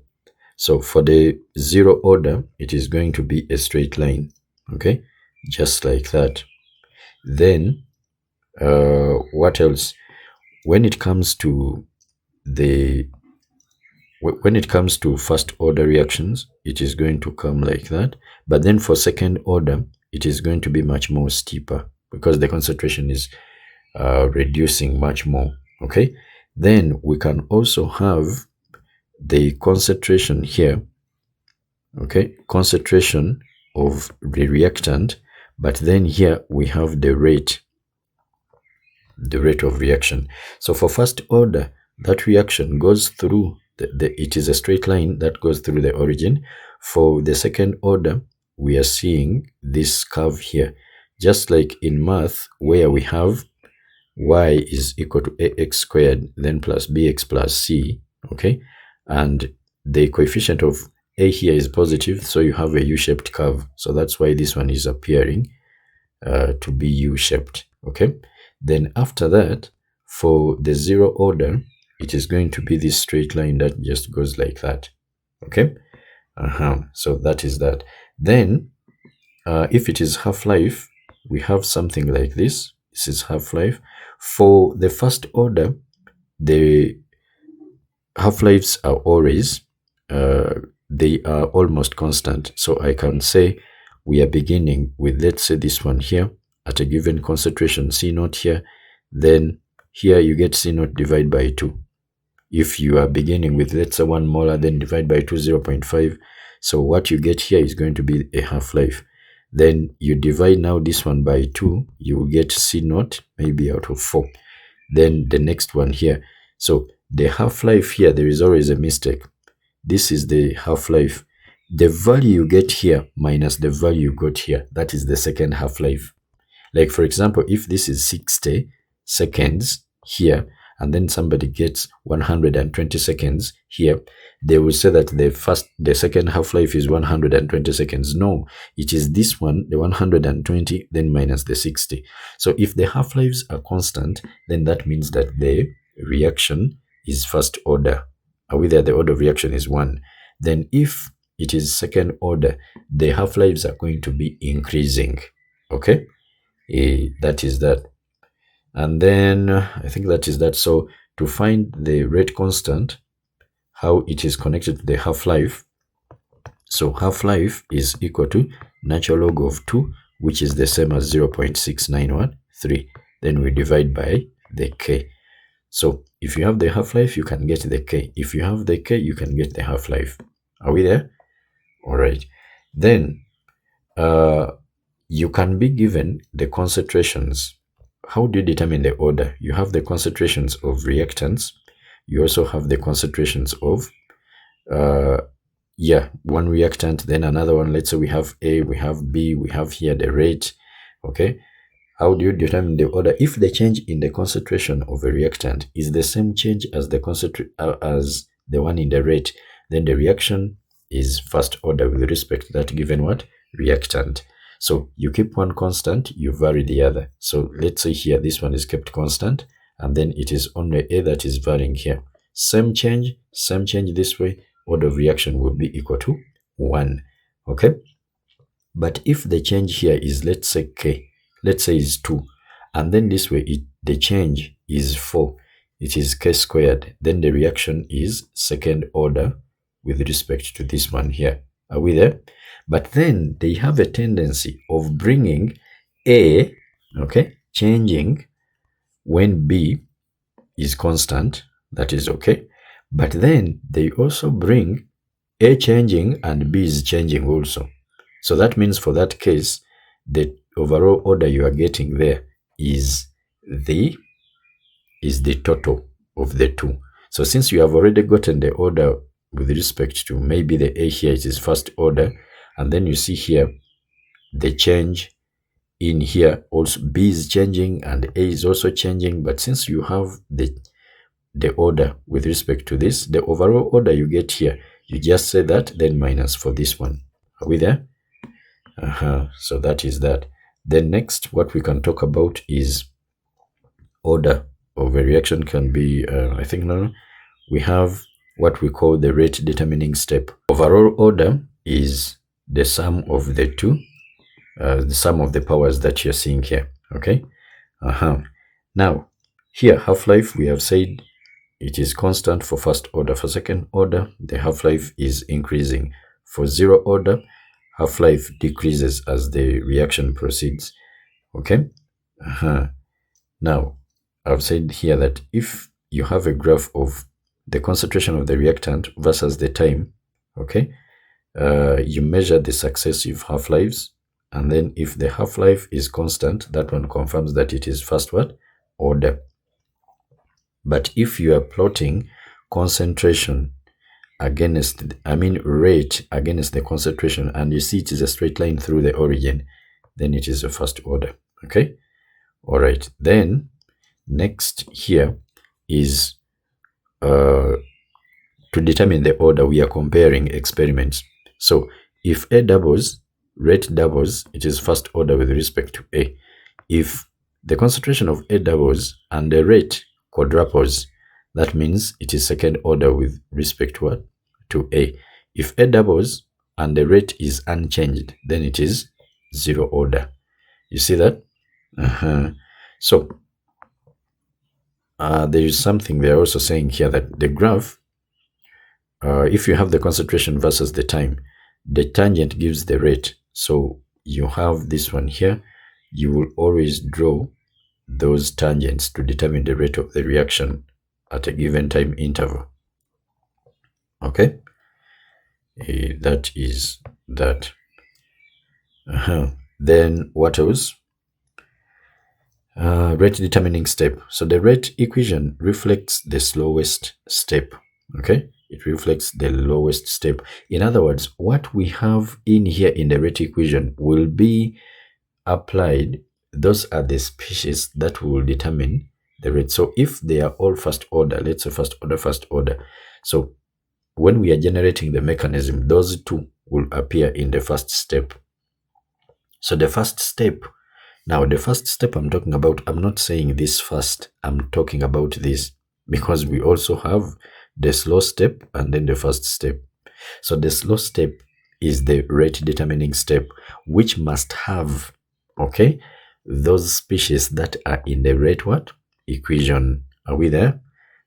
So we are saying species in the rate equation must appear in or before the rate determining step. Or in the rate determining step. Just take that. And then intermediates are going to be formed after a step, and then they will be consumed in the next. Okay, so many times they say uh, deduce or devise a mechanism.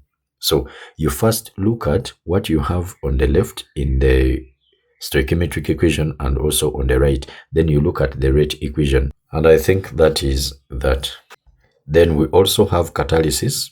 Okay, catalysis, we have homogeneous catalysis. Biology students always write homozygous and then heterozygous.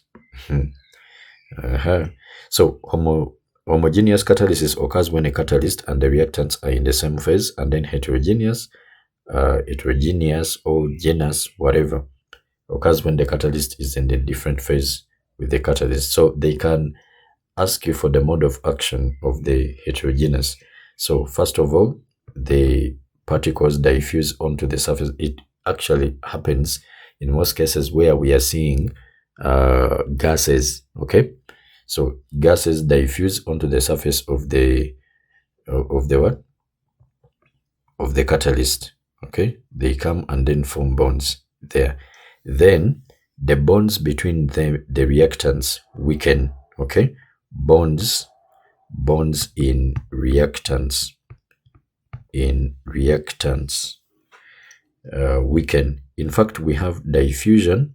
Then when they diffuse onto the surface of the reactant, we are going to see what we call adsorption.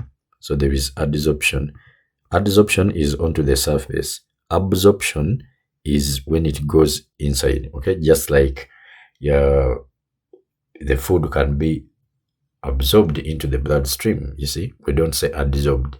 Okay, then after that, there is going to be a reaction in between the reactants, and then there is going to be weakening of the bonds in between now the products that are formed, and then they will diffuse away. So we get desorption when they get off the surface, and then from there they diffuse. Okay, diffusion. So this is the mode of action: diffusion, absorption, reaction, desorption, diffusion. Okay, so that is that. But majorly, like they are saying that the mechanism of heterogeneous catalysis involves processes of adsorption. So onto the surface, but they come there, especially for gases, when they diffuse, then they react. Are we there? Then the bonds between the reactants and the surface weaken, and then we see desorption. Then they diffuse away, like in the production of ammonia in the Haber process. So in the syllabus here, they are telling us to describe, you must know how to describe the mode of action of a heterogeneous catalysis to include adsorption of reactants, bond weakening, desorption of the products. Okay, for example, in the Haber process, that's what I've just said. Then the catalysts that are used, you need to know them. Platinum, this is palladium, then platinum, and then rhodium in the catalytic removal of oxides of nitrogen from the exhaust gases of car engines.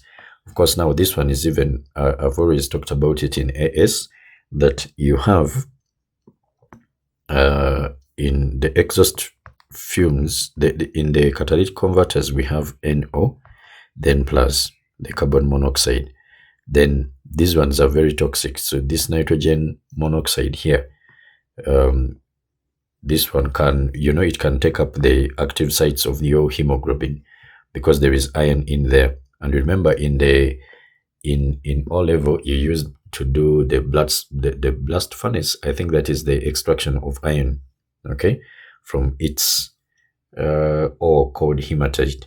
Now, and we use that iron 3 oxide, then plus the carbon monoxide, okay. Those metals that are below carbon in the electrochemical series, they can be heated. Their oxides can be heated with the carbon, and then carbon can scoop the oxygen from them. Okay, then you get the iron here, then plus the carbon dioxide. Yeah. So here this carbon monoxide here is very, very deadly. So if actually a house catches fire, and maybe you are in a certain room, before even the fire reaches you, if the combustion is done in limited supply of oxygen, you will suffocate. Okay, because this one can easily react with the iron, or it can bind onto the active sites in your hemoglobin, and then your cells will not be in position to get the oxygen. So what do? You tell us how God looks like, right? Then coming to this one here, we in the catalytic converters, they are trying to reduce the nitrogen monoxide, I mean the oxides of nitrogen, and maybe the carbon monoxide to be reduced to be produced into the atmosphere. So when we get oxides of nitrogen dioxide, for example, this nitrogen dioxide can react with this this is what sulfur dioxide, to give you the sulfur trioxide, then the NO. Due to the ready supply of oxygen in the air, then this nitrogen monoxide again can react with an oxygen molecule here, and then we get nitrogen dioxide produced again. So we call it the catalytic oxidation of sulfur dioxide. You see that? So because this one appears to be consumed, but then it is regenerated in this other one here. You see that? Then the sulfur trioxide can react with the water vapor in the air, and then you get the acid rain. You see? Now, by bringing catalytic converters here, they are trying to reduce the release of these nitrogen oxides into the atmosphere. So what happens is that this nitrogen monoxide is going to be reduced to the nitrogen, and then carbon monoxide will be oxidized to carbon dioxide. Okay, balancing this, I'll put a 2 here, a 2 here, and I think that is all. Oxygens are 4, so I'll put a 2 here. So like that.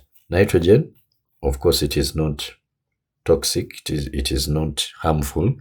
You breathing nitrogen. What is the percentage of nitrogen in the air? Isn't it 78%? That means every time you breathe in the oxygen, even the nitrogen goes in. You see that?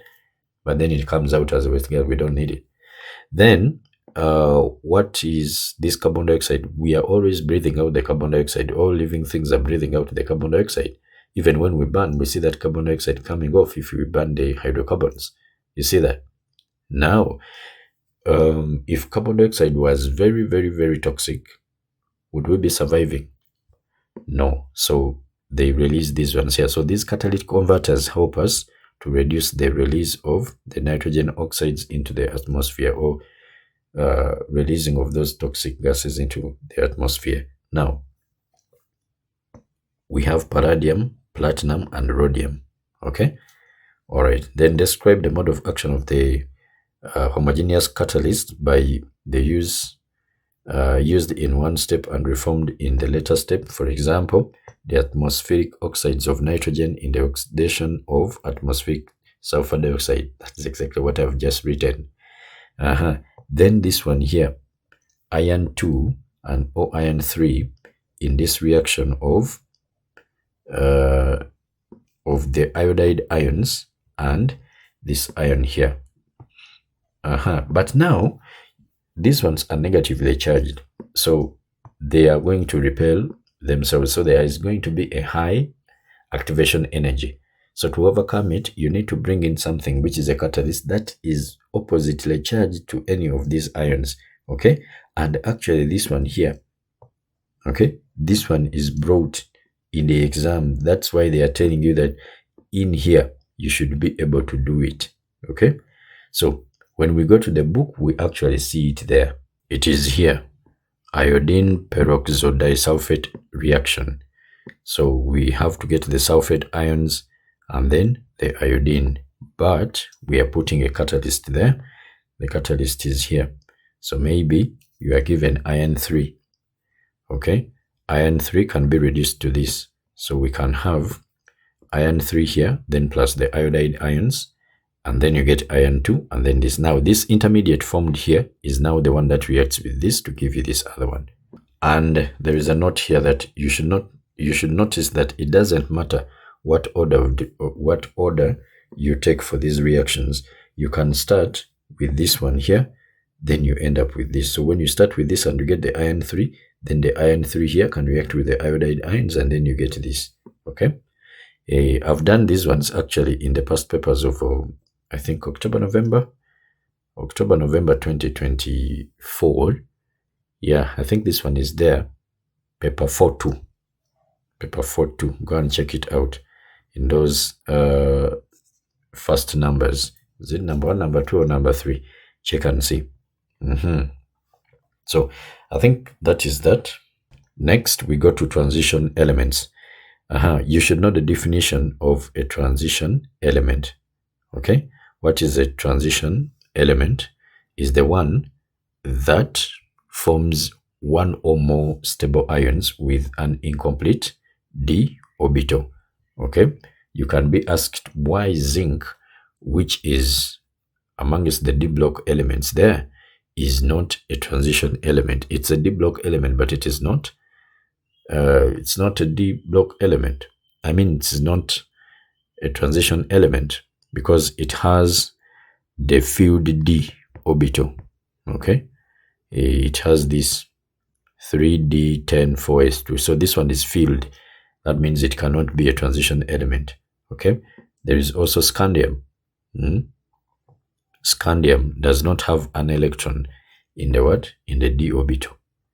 So if we find, let's say, scandium, is it 1 plus or 2 plus? Okay, it doesn't have an electron in the outermost, so in the d orbital, so it cannot be called a transition element.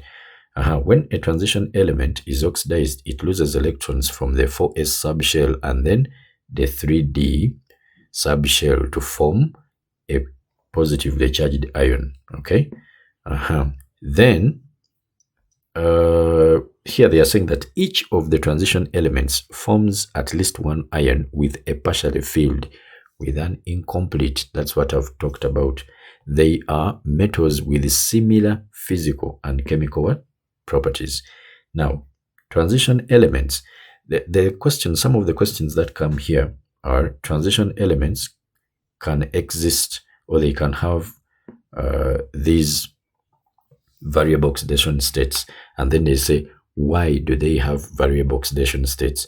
It is because they can lose electrons from the 3d and the 4s. In other words, they have 3d and 4s subshells which are energetically what? Accessible. Okay. Then another one, we have here many reactions involving transition elements are redox reactions. Some redox reactions are used in titrations to determine concentrations. Yeah, of course, when you get the mole ratios, then you can find the moles that are missing. Then in the volume that is given, then you take to 1,000 to find the concentration.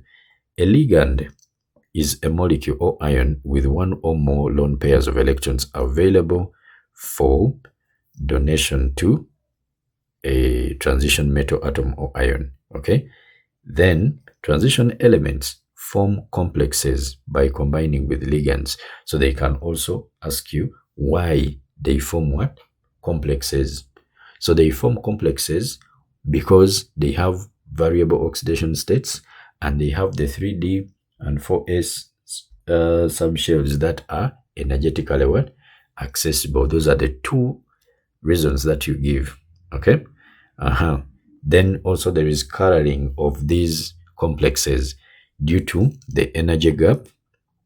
Okay, when ligands donate electrons to these d orbitals, there is orbital splitting. Okay, when orbital splitting occurs, then there is an energy gap that is created. Okay, when it comes to the octahedral shapes, then we are going to have 2 are up and then 3 are down. The 3 orbitals, we have dxy, dxz, and then dyz. Then here we have dx squared minus y squared, then dz squared. Okay, and also we are supposed to know the structures of these. Okay, and then for tetrahedral, we get 3 up okay, and then the 2 down, not so?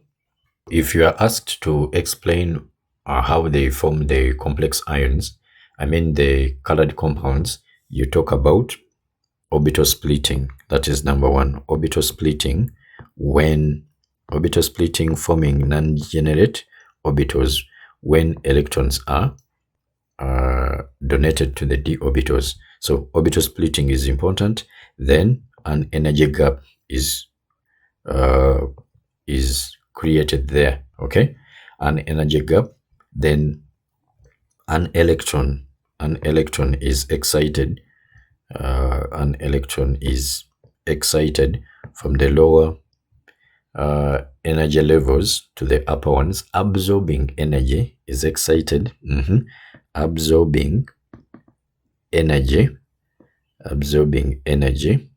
and reflecting the complementary color. So they absorb energy in the visible spectrum. So what is not absorbed is reflected. That is the color you see. You see that? So talk about the orbital splitting, the energy here, and then electron being excited, absorbing energy, then reflecting the complementary what? Color. Now, when they say that two are having two different colors, why these two complexes are having different colors, you only talk about 2 points. Number 1, difference in the energy gap. Okay, difference in the energy gap. Then number 2, energy is absorbed at different frequencies. Okay, that energy is there is a gap in one, and there is also another gap in here. So energy absorbed here is different from this. So you said there is a difference in the absorption of energy. Those are the 2 points that you need there. Okay. Then there is something here. Okay, some transition element complexes exist as geometrical or cis and trans. Okay, e.g. cisplatin. Let's go to the syllabus. By the way, we check what is needed. In transition elements, we have to define a transition element. How? As a d block element which forms one or more stable ions with incomplete d orbitals. You see that? Then sketch the shape of the dxy orbital and the z squared orbital. So these ones here, they are the ones that they want you to sketch. So this is it. If it is along the axis, it is squared. If it is in between the axes, it's a product of those two axes. Have you understood? I repeat, I can have this. Okay, maybe this is my z. We can rotate it around. X can be put here, y, whatever. Okay, now this is my, I have to repeat it. So I have this as z, then this as y, then x here. Okay. So if they want dxy, that means I'm looking at those axes, x and y. So it has to be in between. Okay, just like you can look at the corner of your room. Okay, one up, then the other one. Those 3 dimensions. That's what we are talking about here. So if it is xy, then it is in between x and y. Okay, so I will therefore do this. So I draw in between them.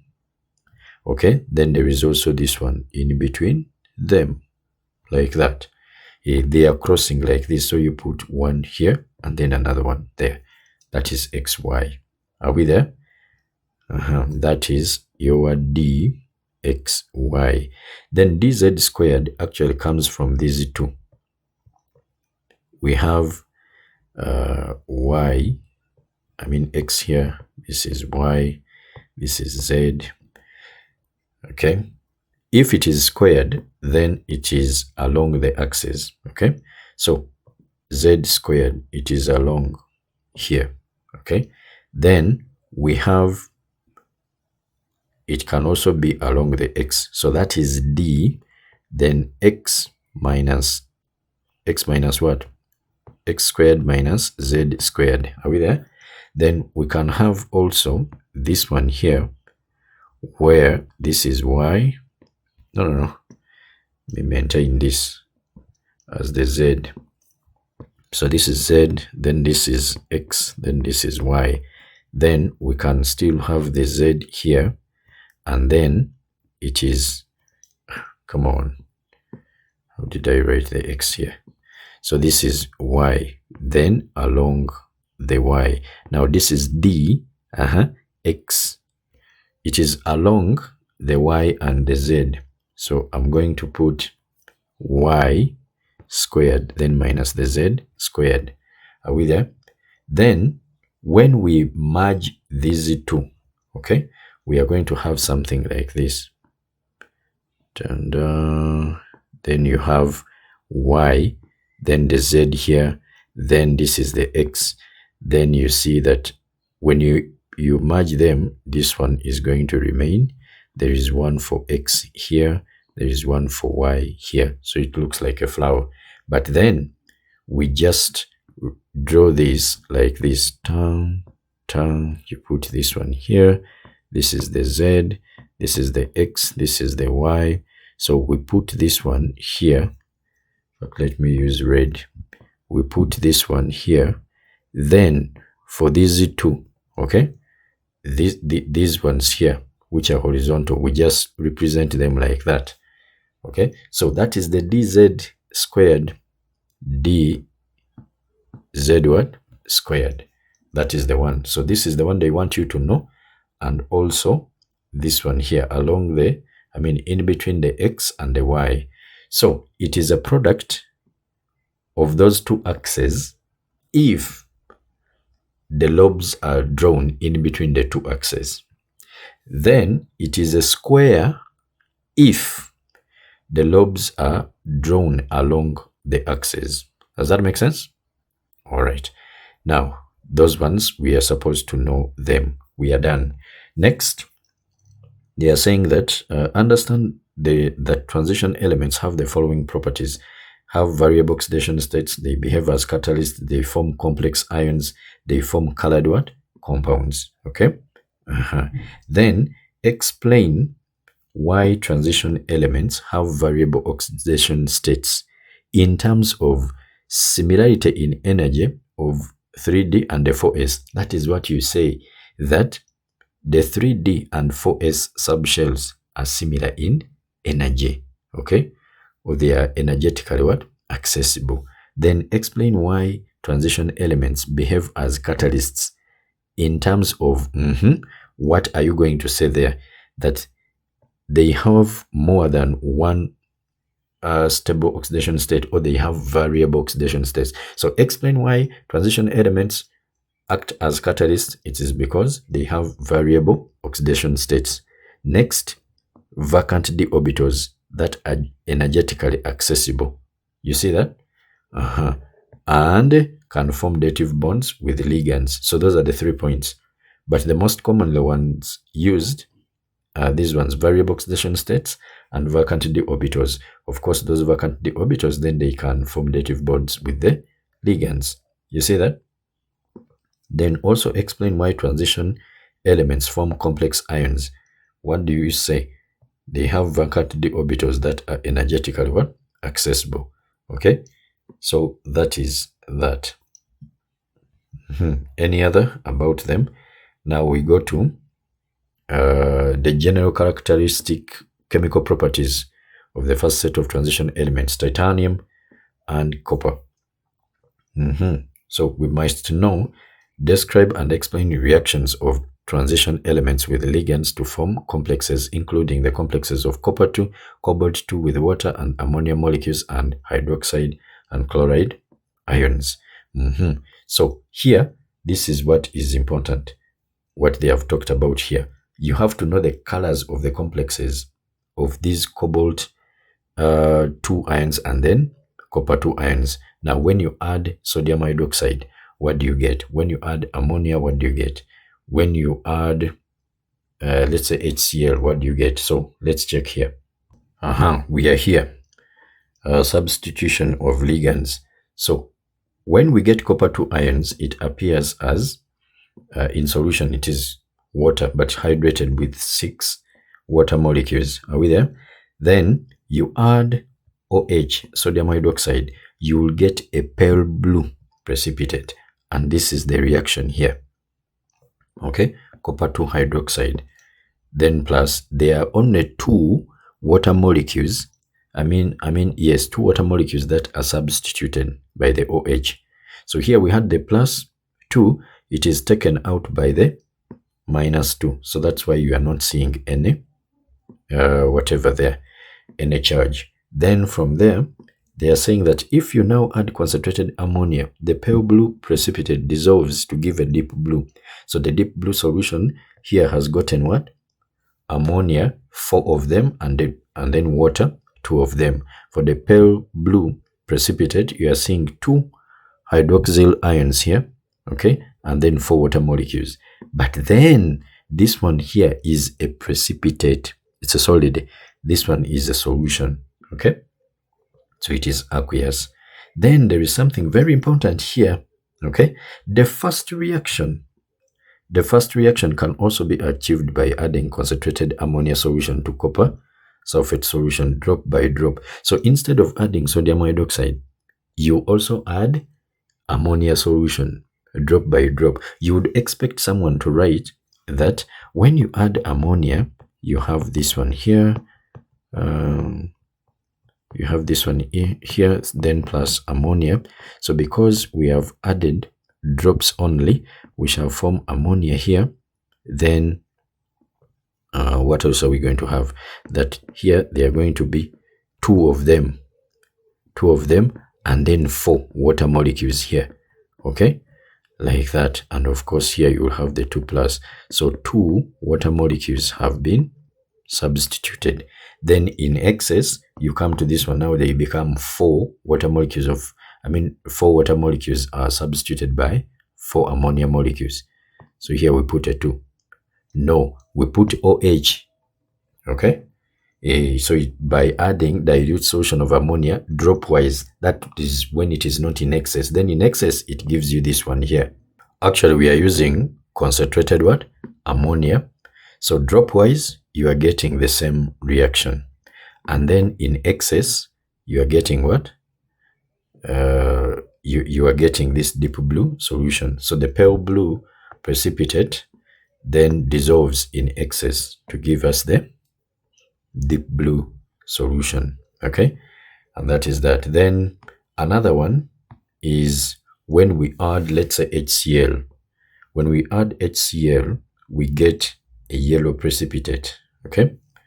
We get a yellow precipitate, and that one is written like this, 4 of them, then like that, okay? Very important. Then what else? Then we also have cobalt complexes. They have talked about cobalt 2 chloride paper, okay, anhydrous cobalt 2 chloride. When it has water, it is pink, but without water, okay. Now why did they put the 2 here? It is supposed to be down. That is a mistake. It is supposed to be down. So when you put this one in water, in fact it is blue. The anhydrous cobalt 2, it is blue, but when you put it in water, it is going to become what? Pink. That is one test that confirms that water is present. And also anhydrous copper 2 sulfate, it is a white powder, but when you pour the water, then it is going to form blue crystals. The hydrated copper 2 sulfate is blue in color. Now here we have the pink solution here. It has the water. Then when you add ammonia or you add sodium hydroxide, okay, drop wise, you are going to have this blue precipitate here, okay? That blue precipitate. So they are saying here, this ion gives an aqueous solution of cobalt 2 sulfate its pink color. The water which is there gives it its pink color. On adding sodium hydroxide solution, we see a blue precipitate of cobalt 2 hydroxide forming, which turns red when warmed if the alkali is in excess. So you warm it and then you put excess alkali, it turns red, okay? Then water ligands in here can also be exchanged for ammonia ligands if we add concentrated aqueous ammonia. Okay, now here you will have all of these ones. Now for copper 2, we only saw that for the deep blue solution, 4 water molecules were exchanged, but here everything is exchanged, and then you have this. Okay, and this one is a brown solution. So that is that. Then we go back. When we go back to the syllabus, what else do they want us to understand? They want us to define a ligand. So how do you define a ligand? As a species that contains a lone pair of electrons that forms a dative covalent bond, okay, to a central metal atom. That is the definition you give. It donates a lone pair. If we are talking about a monodentate, then it donates one lone pair of electrons and forms one dative covalent bond with the central metal atom or ion. If it is a bidentate ligand, okay, then you talk about the 2 lone pairs and then the 2 dative bonds formed. Tridentate will be 3. Polydentate, many, like editor, okay? That one forms 6, so it is hexadentate, okay? Then, what else? Polydentate, okay, I'm done with this one. Then define the term complex. How do you define the complex? As a molecule or ion formed by a central metal atom or ion surrounded by one or more ligands. Okay. Then next, we describe the geometry, shape, and bond angles of transition element complexes, which are linear. For linear, the angle is what? 180. Just like for silver. Let me check it here. Silver and ammonia. This one here. Okay. So you can have this one as 100 and what? And 80. For tetrahedral, we can have the angle is what? 109. For tetrahedral, the angle is, you even did this in AS. So this is 109.5, or you can say from 109 to 110. We have octahedral, so we have this one here, and then this one, you have this and this and that. So the angle in between these ones, these ones which are vertical will be 180 degrees. Then these ones here, the angle is 90 degrees. Okay, those are the ones there. Then what else do we have? We have square planar. So square planar, they just go like that, like what we see in cisplatin. This one is just a square, so they bisect each other and they meet at 90 degrees. Okay, so that is that. Where is cisplatin? Yeah, it is here. So we also have what we call the stereoisomerism. So if the angle in between these identical ones is 90, okay, then that is cis. Then if the angle in between them is 180, that is what? Trans.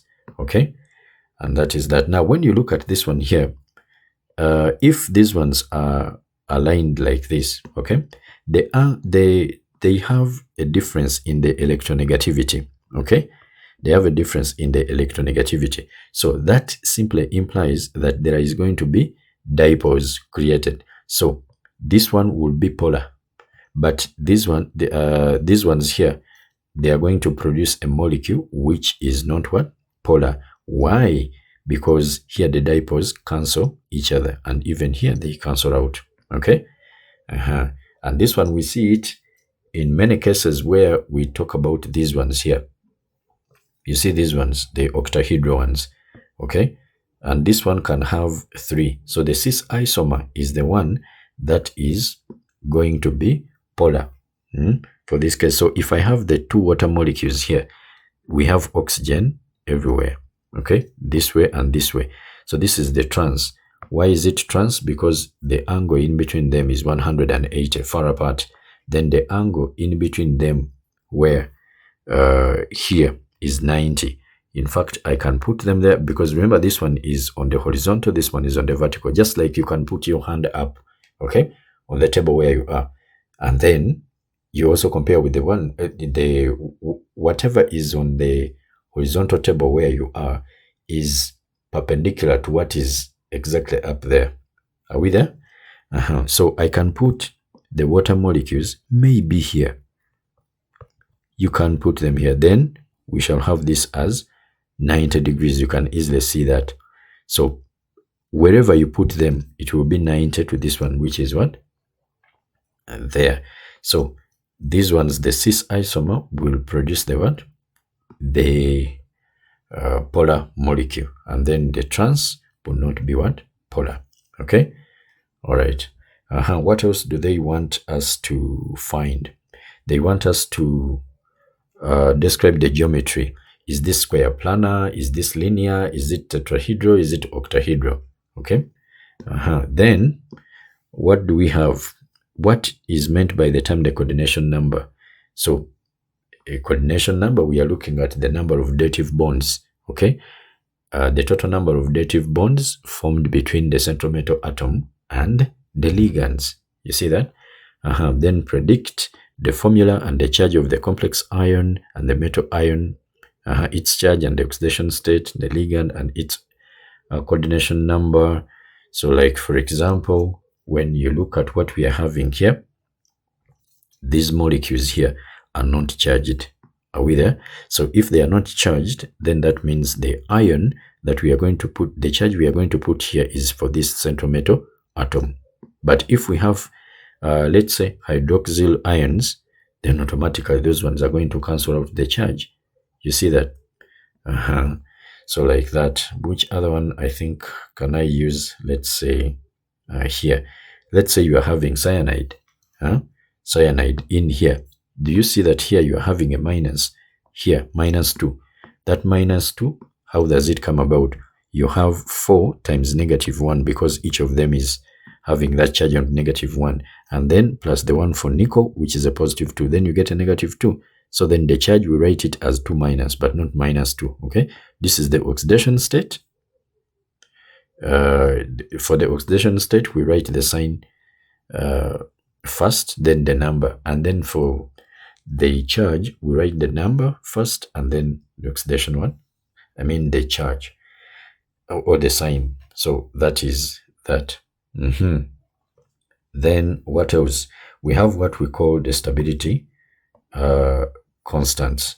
So the stability constants, the stability constant of a complex ion is the equilibrium constant for the formation of a complex ion in a solvent from its constituent what? Ions. Okay. Or you can just say it is, you can just stop here. It is the equilibrium constant for the formation of a complex ion in a solvent, full stop. So the higher the stability constant, the more stable the complex ion. Okay.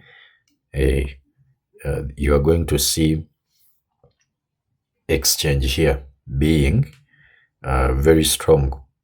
Then they can tell you, they can give you a table of values. Okay. And then they give you maybe the K1 is that, K2 for another complex ion, and then K3 maybe. Then they tell you, you arrange them in order of the stability. So the most stable will have the highest what? K value. And sometimes this K stab value, they can even ask for the color change, the observations, that when you add this, they have given you the colors of these ones. But when you add this, that the color has to change to the other. So if you are adding a ligand which is going to produce a complex ion that is more stable or with the high K-stab value, that means that is the color that is going to be dominant. So if you add in another ligand whose K-stab value is, let's say you add in the one that has K-stab value K2, but it is smaller than for this one, okay, the solution is just going to remain with the color of this. But if you add this one to this one, to that solution which has this K-stab value which is smaller than this color will be dominant. It will come out. Okay. All right. And then sometimes they can connect the K-stab values with the Kc, and they tell you to find Kc, and usually it is 1 mark. So what do? You just look at when you write the Kc of that reaction which is given. Remember, for Kc you get the concentrations of the products raised to the power of the stoichiometric what? The moles in the stoichiometric equation, then divide by the concentrations of the products. So you just look at the product, okay? the product here. The moment you see what is in the products, then you go to the table containing the stability constants, okay? And you see which one is giving us the what? The product here, okay? So which complex is in the product here of this reaction that gives us the Kc. You pick its K value, you put it up there, then you divide by the one that you see this other side. You divide it here, you will be getting your Kc value. As simple as that. But there is a lot of math that we do there to cancel out stuffs here and there to come up with that. But just see what is in the product. Go and pick its Kc value. What is in the reactant? Go and pick its, not Kc, K-stab value. Then you get the K-stab of what is in the product, okay? Divide by the K-stab of what is in the reactants. That one will give you the Kc. I hope I've solved that because it has been a problem to students. Okay, then next we have the splitting is different for octahedral and tetrahedral. Yeah, these ones I talked about them long time ago. I talked about these ones here in E theta values to predict the feasibility of a reaction. So here we use what? Dg, which is equal to negative n1 Fe. Okay, E theta of the cell, that one there. Then describe the reactions of and perform reactions involving the these permanganate, the oxidizing agents, potassium permanganate, potassium dichromate, okay, potassium permanganate, okay, this is etherndiolate, okay, etherndiolate, and then potassium permanganate, and then iron 2. So when you are looking at these ones here, you look at the one that has the big E theta value, okay, the positive one, then you leave it there. The one with the smaller one, you do what? You reverse, and then you balance the number of equations, I mean the electrons, and then you find the overall, okay? And I think that is that. Colors of complexes, we have talked about them, okay? Here, this is what I wanted, I was looking for. For octahedral complexes, we are having two orbitals up and then 3 down, okay? So when they tell you to draw, you have to make sure that before the splitting, this one here is lower than these ones because of the repulsion that happen, okay? These ones have to be a bit higher, even if this is for octahedral. Even if it is tetrahedral, okay, we are going to have these ones 1, 2, 3, 4 like that. Again, you will put now the 2 here and then the 3 up here, okay? But still above these ones here. So that is that. What else do we have here that we can talk about? So explain why transition elements form colored compounds in terms of frequency of light absorbed as an electron is promoted between the two non-degenerate what? Orbitals. So I've talked about this one long time ago. Effects of different ligands on the energy gap, frequency of light absorbed, and hence the complementary color that is absorbed. So if you are trying to explain how the colors come about, talk about the orbital splitting, then difference in the energy gap, energy is absorbed, and then complementary color is seen. You see that?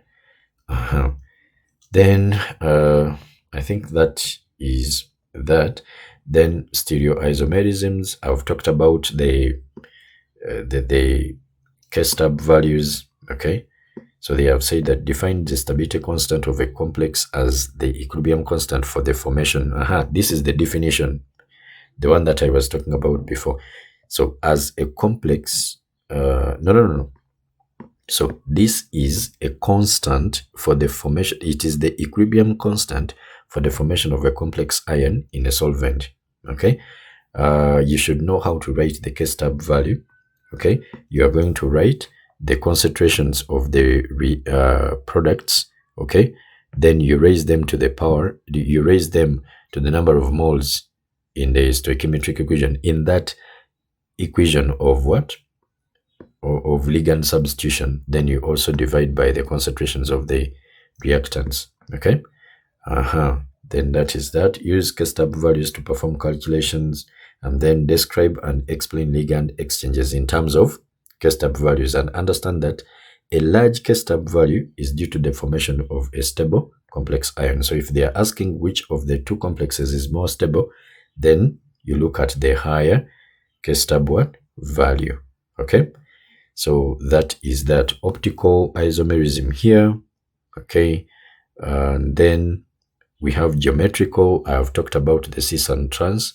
So on a square planar, like in cisplatin, okay, where we are having maybe the chlorines on the same side here, and then we have the platinum, then we have this one here, ammonia, and then this one here.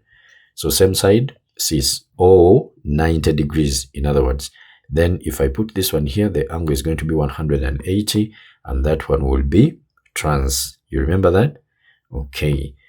Then they deduce the overall polarity. If you see that on the bond, one is this way, another one is this way, but the elements are different, then there is going to be polarity. As simple as that. Okay.